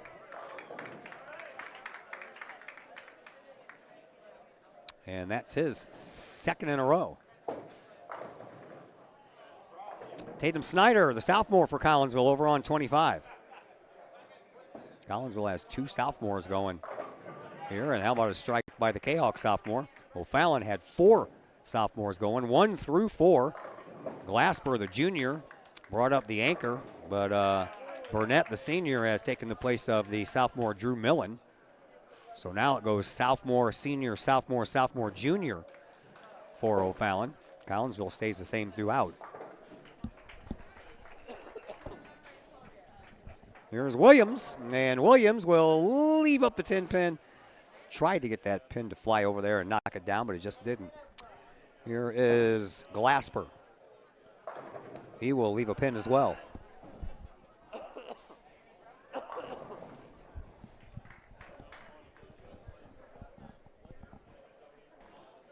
We don't have another bowling match until December. This was probably the earliest we've ever had a bowling match here on the Kahok Sports Network. Collinsville started off Saturday in that Heron tournament, and this is just their 2nd go-around. They will have a match tomorrow at Edison's in Edwardsville to take on the Tigers before they come back here Saturday for the Zach Leclerc, well, however you say, I can't remember how to say it. I only have to say it like once a year. The tournament here at Collinsville. There's Hoganson with a strike. So Collinsville will end frame number 4. 3 strikes, 2 spares in this 4th frame. And right now, Collinsville trailing after 4 in the books, 345 to 319.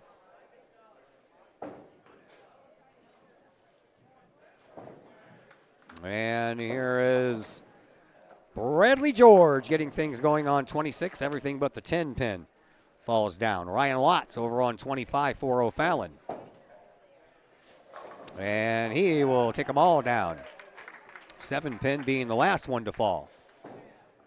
So George trying to pick up this 10 pin spare. He had a strike in his last go round, and looks like he didn't like the way he even let that one go, so that one didn't hit the pin. Looks like one of those situations where it kind of stayed on that thumb just a little too long. Aiden Burnett, who didn't hit the head pin in either one of his throws in the last frame, lets it go down 25. This time he'll get the head pin, but he'll leave the 5 standing.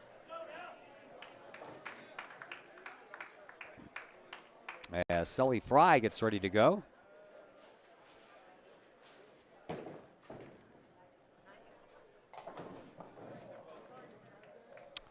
Fry eyes it up on 26, and it's on the way. And he'll pick up a strike. He has one of the more straight releases than anybody here tonight. Everybody else starts off way right, and it swings to the left, including that one by Burnett, who will pick up his spare.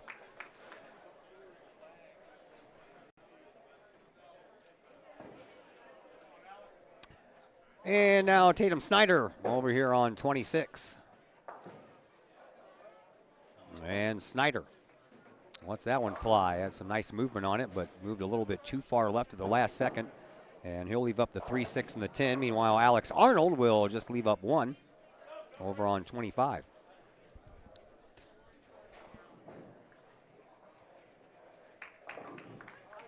Snyder didn't like the way that ball felt, so he went to get a new one.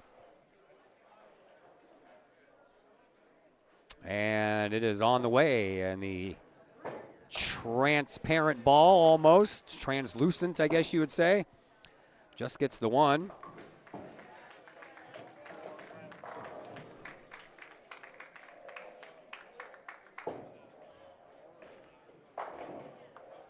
So we're going to have a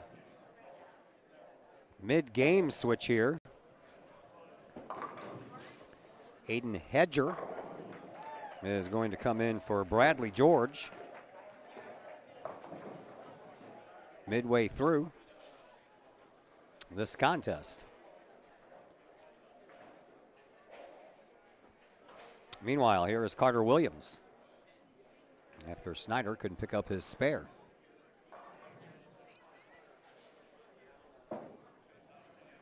And Williams looking for a spare. He's got it. A split awaits Tyler Babcock for O'Fallon over on 25, and he'll go right in between them. That's a field goal, but you don't get the 3 points.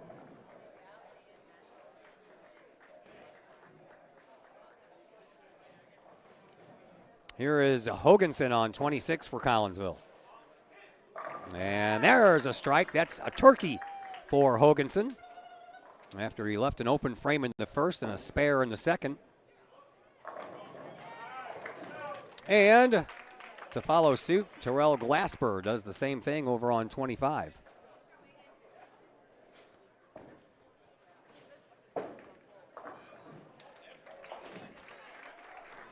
After 5 in the books, O'Fallon has a 20-pin lead, 448 to 428.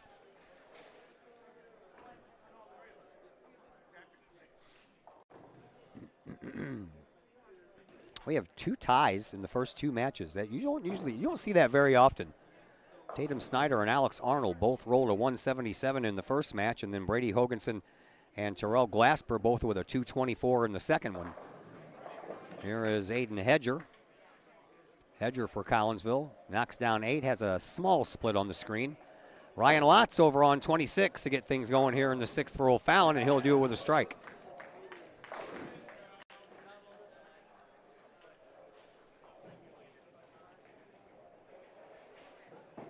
I was just a little bit under the weather on Friday. Had that sore throat, nose thing going on. Nothing major. Didn't ever really feel bad, just the sore throat and the nose thing. But I tell you what, man, it's a gift that keeps on giving. Especially the nose part. Sore throat's gone, but there's this dry cough that remains. There's a strike for Burnett, the senior. And the nose is just a constant flow factory. Don't feel bad, but that's what's left over. Everybody in my house has had it. I think all 3 of us teacher-type people in our room at Hollywood Heights School, we all have it. Some worse than others. So whatever it is, it's going around. We just call it the crud.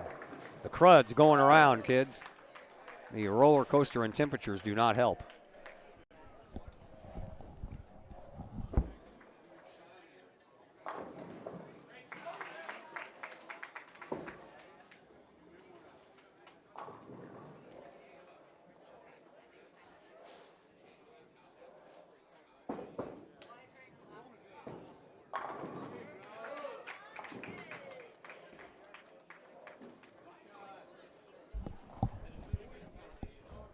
While I'm trying to take care of the flow factory in the old nose, everybody's up there throwing strikes.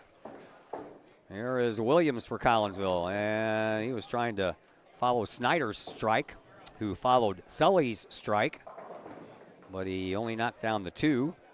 Meanwhile, for O'Fallon, here is Glasper, and he is trying to strike out the whole entire 6th frame. As Lotz, Burnett, Arnold, and Babcock all had strikes. Glasper almost did as well, but the 7 remained standing. Here is Williams on 25 trying to pick up his 2-pin spare, and he will. So that'll leave way for Brody Hoganson, but Glasper will finish up the 6th frame first. And he will miss. It did not sweep all the way around. So O'Fallon finished with their 6th frame. Hoganson trying to step up as he waits for his JV counterpart to finish up on 24, which he has. Now Hoganson ready to go. And it's on the way. And a sweep in there. And he gets a strike. So Collinsville got 3 strikes in that frame, but O'Fallon got 4 straight. And speaking of 4 straight, that is the 4th in a row for Hoganson. And at the end of 6 frames, O'Fallon still has a lead, 536 to 515. So that lead went from 20 pins to 21 pins. So all in all, not bad considering that Collinsville only had the 3 strikes to O'Fallon's 4. An open frame by Glasper probably helped. And here to start us off in the 7th is Aiden Hedger. Hedger leaves up 1. That 1 would be the 6 pin. Meanwhile, on the other side, Lotz leaves 1, and that 1 would be the 10 pin.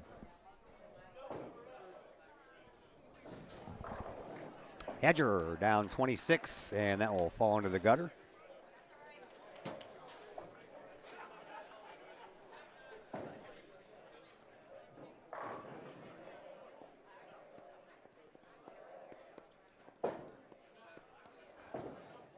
And on 25, Lotz has the 10 pin, and he is ready to go.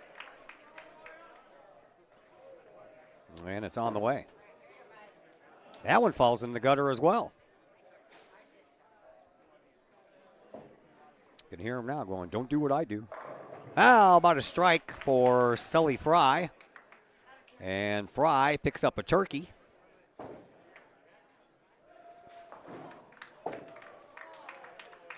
And now Aiden Burnett over on 25 for O'Fallon.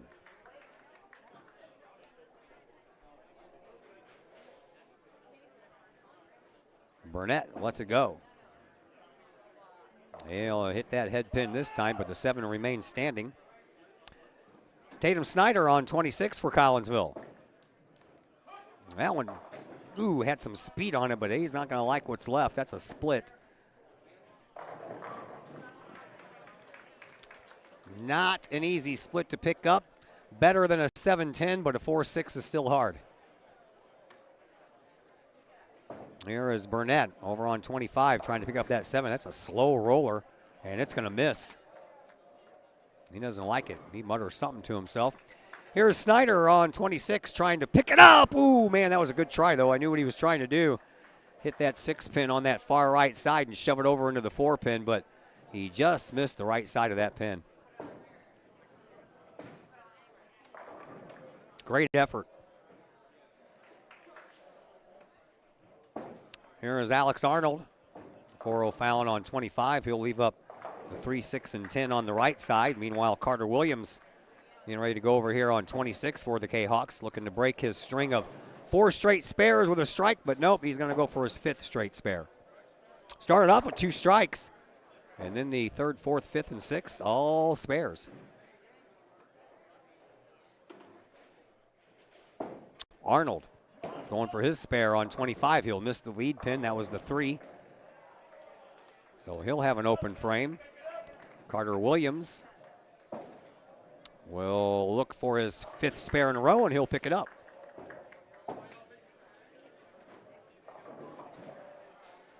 The last 4 of them being 8 spares. The first one was a 9 spare.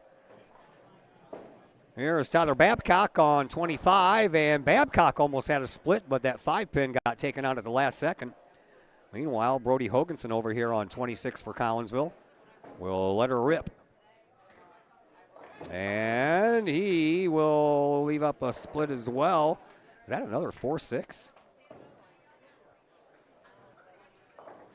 2 frames in a row with the same split? Yep, sure is. Here's Babcock trying to pick up that 7 pin. He will. Well, Snyder, or Williams couldn't pick up, or that was Snyder, wasn't it? Yeah, Snyder was the one who couldn't pick up the 4-6. Now Hoganson trying to give it a go here. He's going to step away, talk things over here for a minute.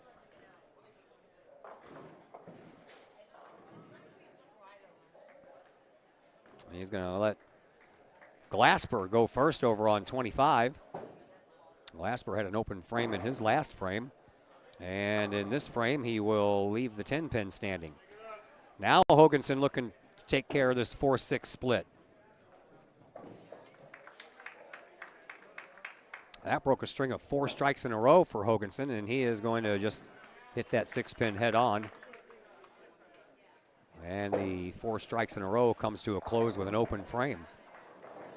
Glasper, one more roll at it here, and we'll move on to the 8th. And Glasper will take care of that 10-pin. And as we go to the 8th, O'Fallon up 629 to 614. So Collinsville 15 points behind now, or 15 pins behind.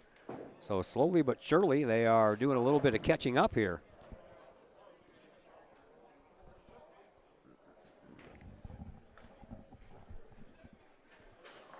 Here's Aiden Hedger to get things going for Collinsville. On lane 25, the purple ball on the way, and he'll leave up 3. Hedger, also a sophomore, just like the guy's place that he took in George. Here is Ryan Lotz, another sophomore. He got sophomores all over the place, and he'll leave up 1.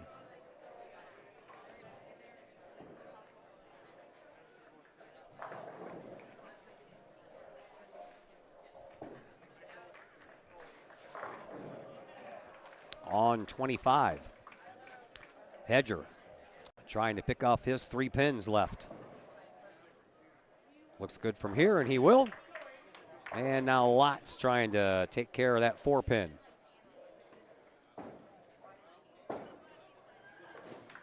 And he will as well.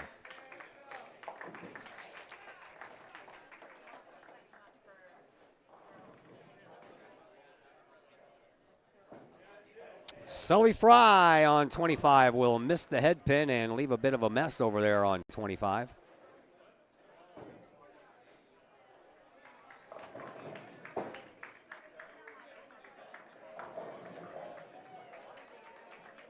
I don't know what Aiden Burnett's waiting on. So in the meantime, Fry will go ahead and let it go on 25, trying to clean up that mess. And he does. Aiden Burnett now on 26 is ready. He'll clip that head pin on the left-hand side, and rocking back and forth was the lone remaining pin, but it never would fall down. There was Tatum Snyder for Collinsville on 25.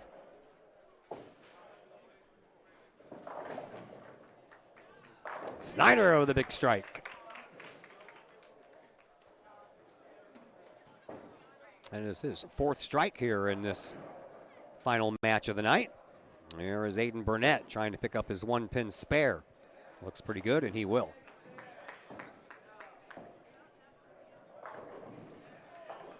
Carter Williams for Collinsville on 25.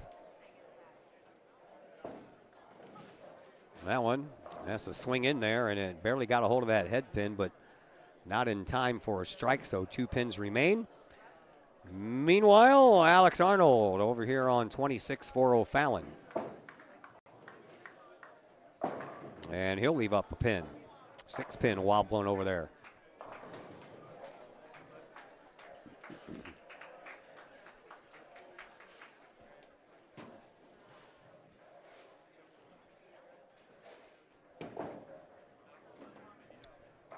Brad Kalbfleisch is going out of town tomorrow, so I'll be on my own for that hockey game between Collinsville and O'Fallon.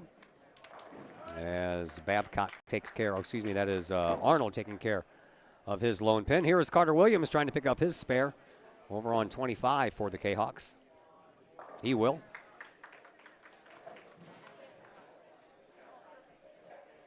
And now Tyler Babcock over here on 26 for the Panthers. That one doesn't have enough right to left movement, misses the head pin, so the 1 and the 2 will remain.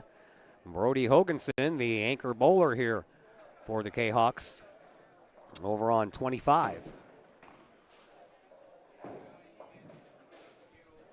He'll let it go.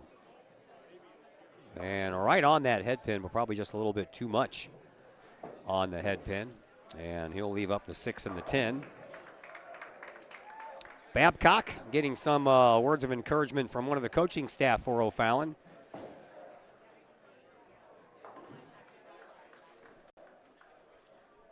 So while that conversation just ended, Hoganson will go ahead and go. And here is that try by the Kahok senior. He'll take care of that spare. Now Babcock trying to do the same over here on 26, and he will.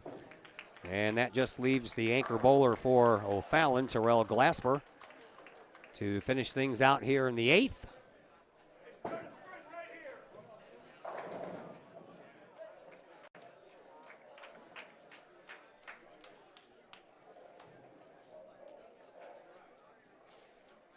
And here is his try. And he'll leave one up. Looked like to me he almost slipped going up to that line.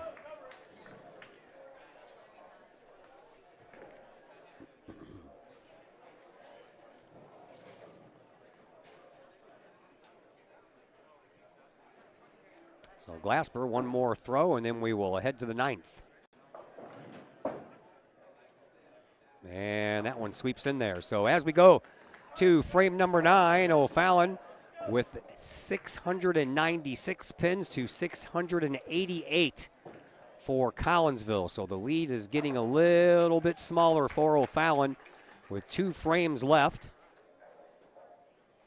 Head-to-head matchups are a little close, all except for the first one between now Hedger and Lotz.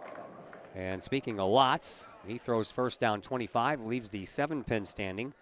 Aiden Hedger will step up for Collinsville over here on 26. And he tried to will that one just a little bit farther left at the last moment, but 3 pins remain standing for Aiden Hedger. Lotz trying to pick up his spare. 7-pin remains. And that one's good. Hedger has a 2.48 looking at him.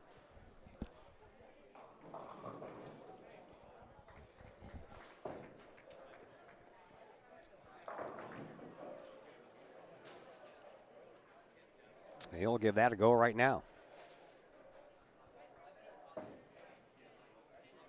And that one's going to curve, and that sleeper pin, the 8's going to stay.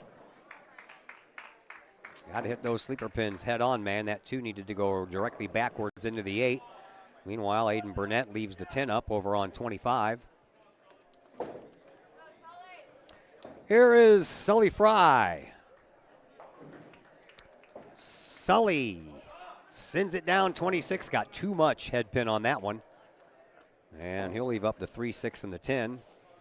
Aiden Burnett ready to try to pick up his 10 pin over on 25 for O'Fallon. That's a colorful ball. He'll take care of it.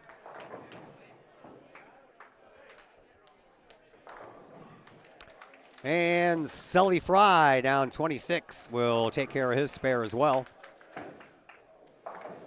So we head to the middle bowler for both teams. That'll be Alex Arnold for O'Fallon over on 25. He lets it rip. And he'll leave up the 7. He goes head-to-head with Tatum Snyder over on 26 for Collinsville. Arnold has gotten the best of Snyder in both the first 2 matches. Snyder trying to get some payback, but we'll have a little bit more work to do as he leaves up 3 as well.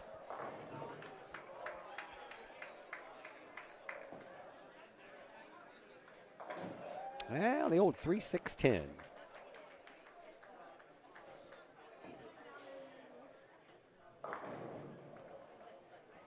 Arnold will give his a go first on 25. He's just trying to pick up that 7 pin, and he'll swing it in there. Snyder has a little bit more work to do with the 3, 6, and the 10 remaining. And that effort looks, oh, man, got a little bit too far left of that lead pin, the 3 pin. Kicked it out right in front of the 6 pin, and then it banked off the wall to take care of the 10, but the 6 is left.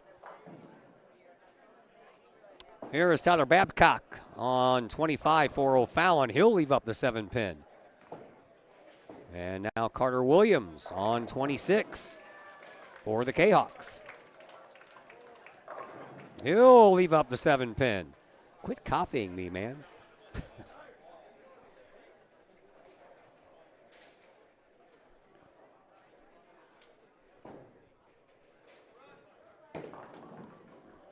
The girls' team has not been completed yet as far as that roster is concerned. Still a work in progress.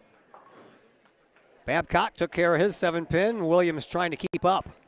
They've got a close match going on here.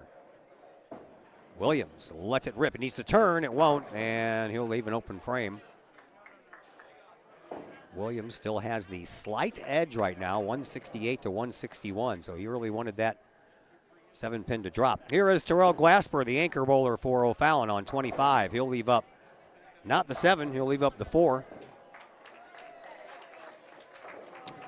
Brody Hoganson had 4 strikes in a row, now back-to-back spares. Trying to get back on the strike machine here in the 9th, and he does. He needed that one. Eli Hay giving him a big high five there, and Glasper, he'll throw his final one here in the 9th, down 25. He'll take care of that 4-pin. And we will head to the 10th in a very tight affair. 191 for O'Fallon, 177 now for Collinsville. That open frame by both Snyder and Williams kind of hurt. And we go to the 10th frame.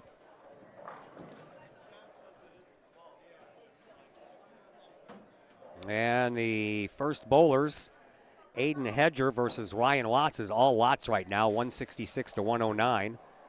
Hedger will go first over on 25. And he'll pick up a strike. That's a nice way to start. Watts, who bowled a 225 in his first frame, or first match, and a 210 in his second, looking to continue the 200 mark, and that'll help him out in that regard as well. So both of the lead bowlers here picking up strikes as we start frame number 10.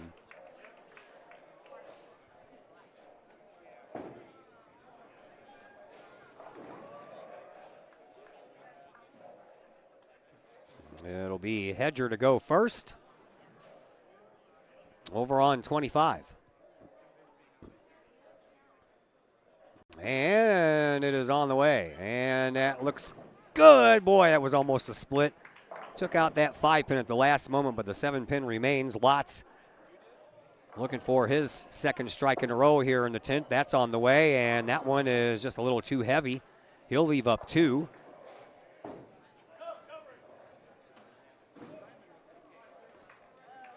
And I don't think he's going to break 200 this go round. Hedger trying to pick up this lone 7-pin remaining. And he will.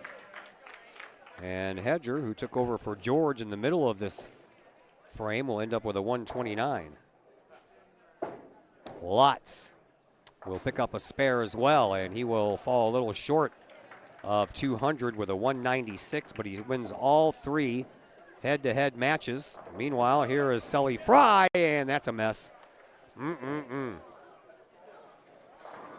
Did not need that. Fry going against Aiden Burnett, who took over for Drew Millen after Millen bowled the first 2 matches. Burnett, he's ready to go on 26. Fry has a nice lead over Burnett, though, right now, and he'll leave up 1, but Fry's got some trouble ahead as he has the 9 and then the 4 and the 7. I think that's the 9, and he'll just take care of that 4-pin, and he'll leave up 2. And that'll end the night for Fry. He'll end up with a 194, his highest mark of the 2. Yeah, 167 when he came in to take over for his brother Simon in that second match. And Burnett.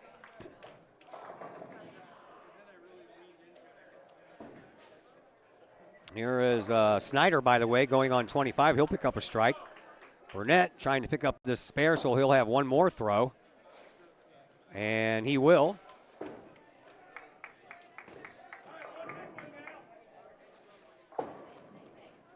Snyder, he's going to go again.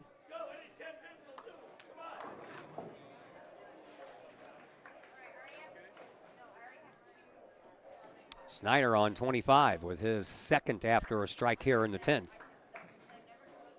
And it's on the way. And another strike. That'll help in his head-to-head battle with Alex Arnold. Here is Aiden Burnett with his final throw of the night. And he will take a strike with that. And Burnett will end up with a 163. So Sully Fry will win that head-to-head battle. And now Tatum Snyder trying to strike out the 10th here before his counterpart, Alex Arnold, even throws his first ball. Snyder, it's on the way. And how about a strike to finish out the 10th? A turkey in the 10th for Snyder will give him a 177.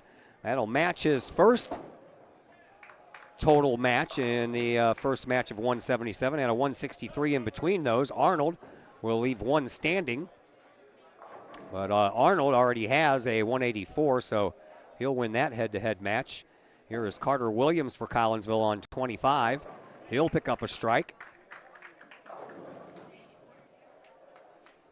Arnold ready to go on 26 to pick up his spare, and he will.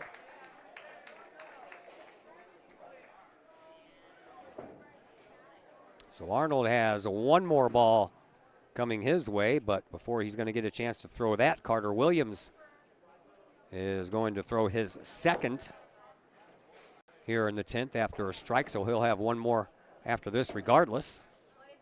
And he will pick up another strike. Here is Arnold. And Arnold will pick up a strike. And Arnold will end up with a 195, so he'll win that head-to-head battle. Carter Williams going to make things tough over here for Tyler Babcock. Trying to anyway.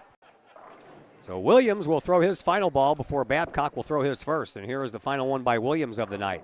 He'll have a turkey in the 10th as well and end up with a 198. Here is Babcock. He'll pick up a strike on his first try.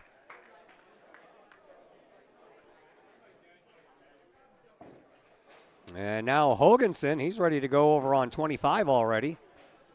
He's locked in a pretty good battle with Terrell Glasper.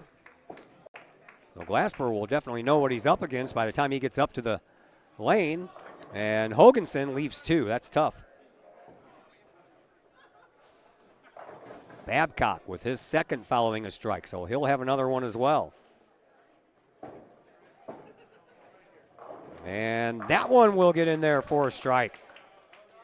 So Babcock trying to keep up with Williams.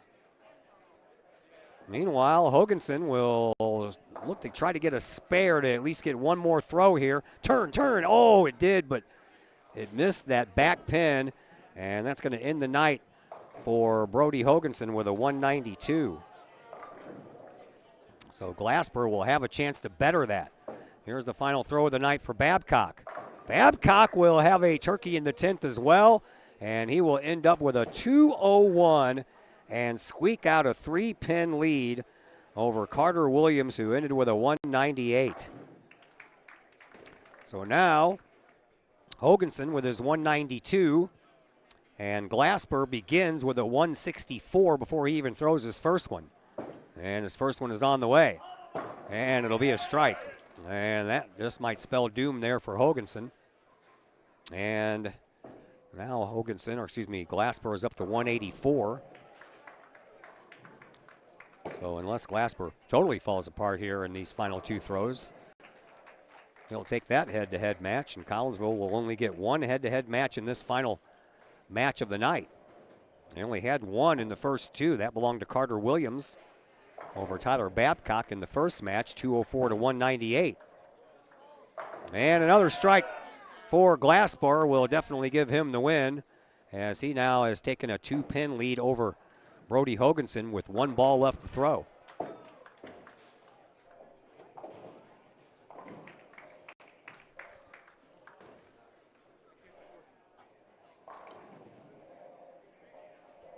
So one more coming up here for Glasper.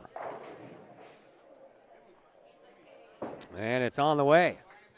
And that's a strike as well. So Glasper will end up with a 204 and take the final head-to-head match. O'Fallon wins the overall match, 959 to 890. And O'Fallon will win the night. And that will send us into our post-game program. Post-game show tonight brought to you by LC's Pub in Caseyville. Great food, great drinks, great service, all of that served up all together at LC's Pub in Caseyville. They are located at 605 North Main Street in Caseyville. You can give them a call for carryout orders. That number is 618-855-9007. Post-game show comes your way next on the Kahok Sports Network. Looking for a little bite to eat in a nice, friendly establishment before heading out to a game? Look no further than LC's Pub in Caseyville.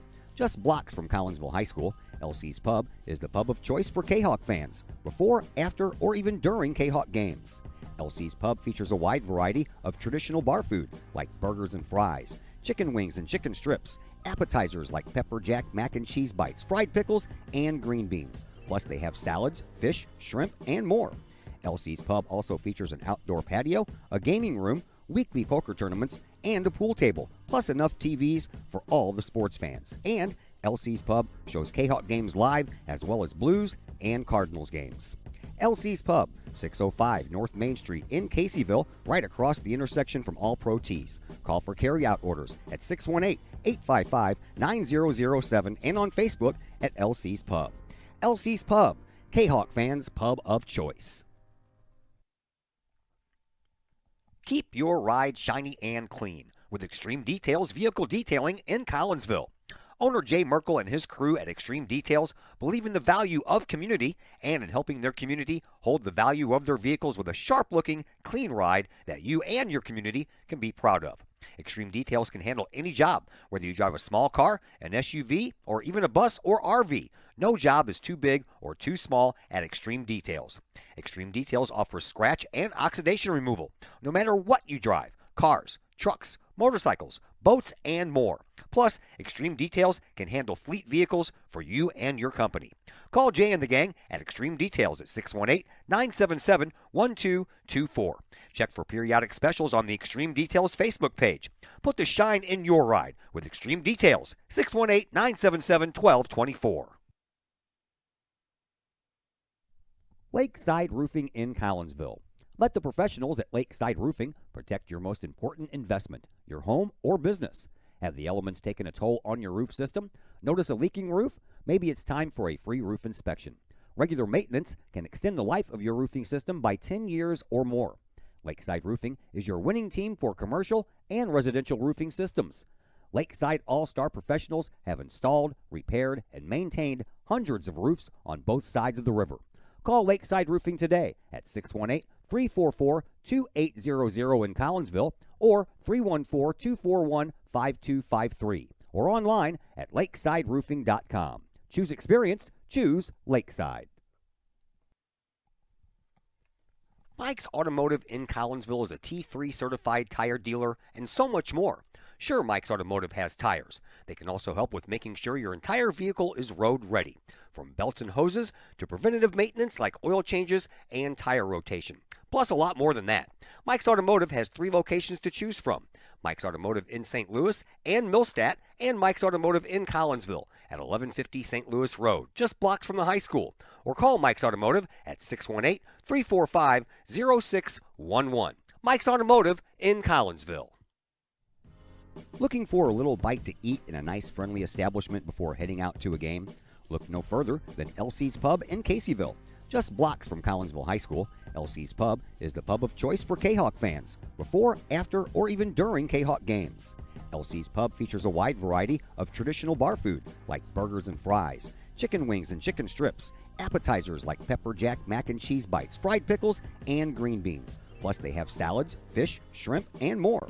LC's Pub also features an outdoor patio, a gaming room, weekly poker tournaments, and a pool table, plus enough TVs for all the sports fans. And LC's Pub shows Kahok games live as well as Blues and Cardinals games. LC's Pub, 605 North Main Street in Caseyville, right across the intersection from All Pro Tees. Call for carryout orders at 618-855-9007 and on Facebook at LC's Pub. LC's Pub, Kahok fans' pub of choice. Once again, we welcome you back into the LC's Pub post-game show here on the Kahok Sports Network. Things did not go the right way for your Collinsville Kahawks. No, the scoreboard doesn't lie at the top of your screen. 37-3 was the final tally there after all the points were added together as O'Fallon kind of ran away with it. And Coach Eli Hay joining us now. Coach, you know what? Things started off pretty well in that first set, man. You had 5 strikes in a row there by Bradley George, and you guys had a lead from frame 1 all the way to frame 8, and then the last couple of frames things kind of got away and you never could recover. Yeah, I mean it's a symptom of a really young team having to step up to varsity. It's still no excuse for it. They just, I mean, you can't miss as many makeable spares that they were leaving up there, and they had such a demanding control of that game, and they just let the fundamentals and the easy stuff slip, and then that, I mean, it just caused a bit of a spiral from there of just easy mistakes. Because, I mean, we can come out here and lose to good bowling. They shot very mediocre scores at us, and we just we beat ourselves today. That's all that was. But, like I said, it's a symptom of a young team. I mean, we have 2 returning starters to varsity coming in, so we've got a lot of kids stepping up to fill heavy roles, and I think it was just a bit of nerves got to him today. Yeah, and Brody Hoganson, it doesn't even matter. He's the senior. Right. He's the leader. He's the one that was most experienced. Right. And that 167 that he shot in that first match was kind of indicative of kind of how things went tonight. Things were just off. Yeah. No, I think they're another thing with being a young team is they don't really have that identity yet. They don't have that, this is what we're good at, this is what we do. Mentality too, and it takes work, and it takes going out on the lanes and earning a win and doing that kind of stuff. And today they just didn't have it. Yeah, and O'Fallon to me kind of reminds me of some of the other sports that I do, like Lady Kahok volleyball versus Edwardsville. No matter what you do, Edwardsville reloads every year, and every year they throw all these good players at you. And O'Fallon bowling is no different. I mean, they only had 1 returning senior or returning starter from last year too. Yeah, and this is why it's not really an excuse here, because they're in a very similar position, and all they did was cover their fundamentals better. They didn't put any pressure on themselves, and they just came out and shot the scores they could shoot. And at the end of the day, it ended up being enough to beat us because we put too much pressure on pretty much everything we were doing out there. I mean, it was just like from frame 1, it was just someone every game added way too much pressure to their shoulders than they needed to. And it's infectious when it happens that way. Yeah, and I know you don't even have time to practice because you're right back at it tomorrow against Edwardsville in Edwardsville. Yeah. So when you do finally get to a practice, what is going to be the point of emphasis? A lot of it's going to be lane play. We saw a lot of these shots, especially first shots, just get way too squirrely. And, I mean, if you go back and watch, the consistency in our shots compared to O'Fallon's was the main difference. I mean, we're going to work on tightening up their lines down lane. We had a number of kids that just let the ball bleed out way too far down lane, and when it does that, it's just going to leave too many inconsistencies, and it's going to leave big 7-count spares to throw at, 6-count spares. So we're really going to emphasize targeting. And then on the mental side of it, it's just going to be reinforcing the fact that this is no different than any other time they go on the lanes. Whenever we've got kids starting varsity who at tryouts were averaging 210 plus, come out here and make the mistakes they do, it's just kind of reinforcing that mentality of like, when you're on the lanes, it's no different than any other time. You're just going to do what you know how to do and not add or take anything away from it. Yeah, JV team did their job tonight, though. Absolutely. They won 3-0 over there. Our JV shouldn't drop a game this year. Numbers are low, but, I mean, we've got depth from top to bottom of the team. So I have full confidence in the JV, no matter who we have down there, because our JV is just our bench varsity players. Yeah. It's just the way it is this year. But, our JV should handle every single team this year, handily. Thanks for the visit, dude. Good luck tomorrow at Edwardsville. Let me know what goes on. Absolutely. Thank you. All right, that is Eli Hay, the son for head coach Sean Hay, and the de facto head coach for the boys once the girls get underway, as Coach Sean Hay will fire all of his attention over onto the girls' side, but he'll have his say here and there on the boys' side as well. Collinsville loses here tonight to O'Fallon, 37-3. The JV team, they did win all of their matches head-to-head, and that's the point scoring system that they used for varsity is not the same that they used for JV, so they'll go ahead and mark that up for a JV win, and Collinsville will have some work to do as they go right back at it tomorrow as they travel to Edison's there in Edwardsville, and they will take on the Edwardsville Tigers tomorrow on their home lanes. That is going to do it for us here tonight. A big thank you to both the Hayes, Eli, and Sean. We are back at you tomorrow with some more hockey action. And again, same two schools, Collinsville versus O'Fallon. Face-off is scheduled for 9 p.m. at the McKendree Recplex.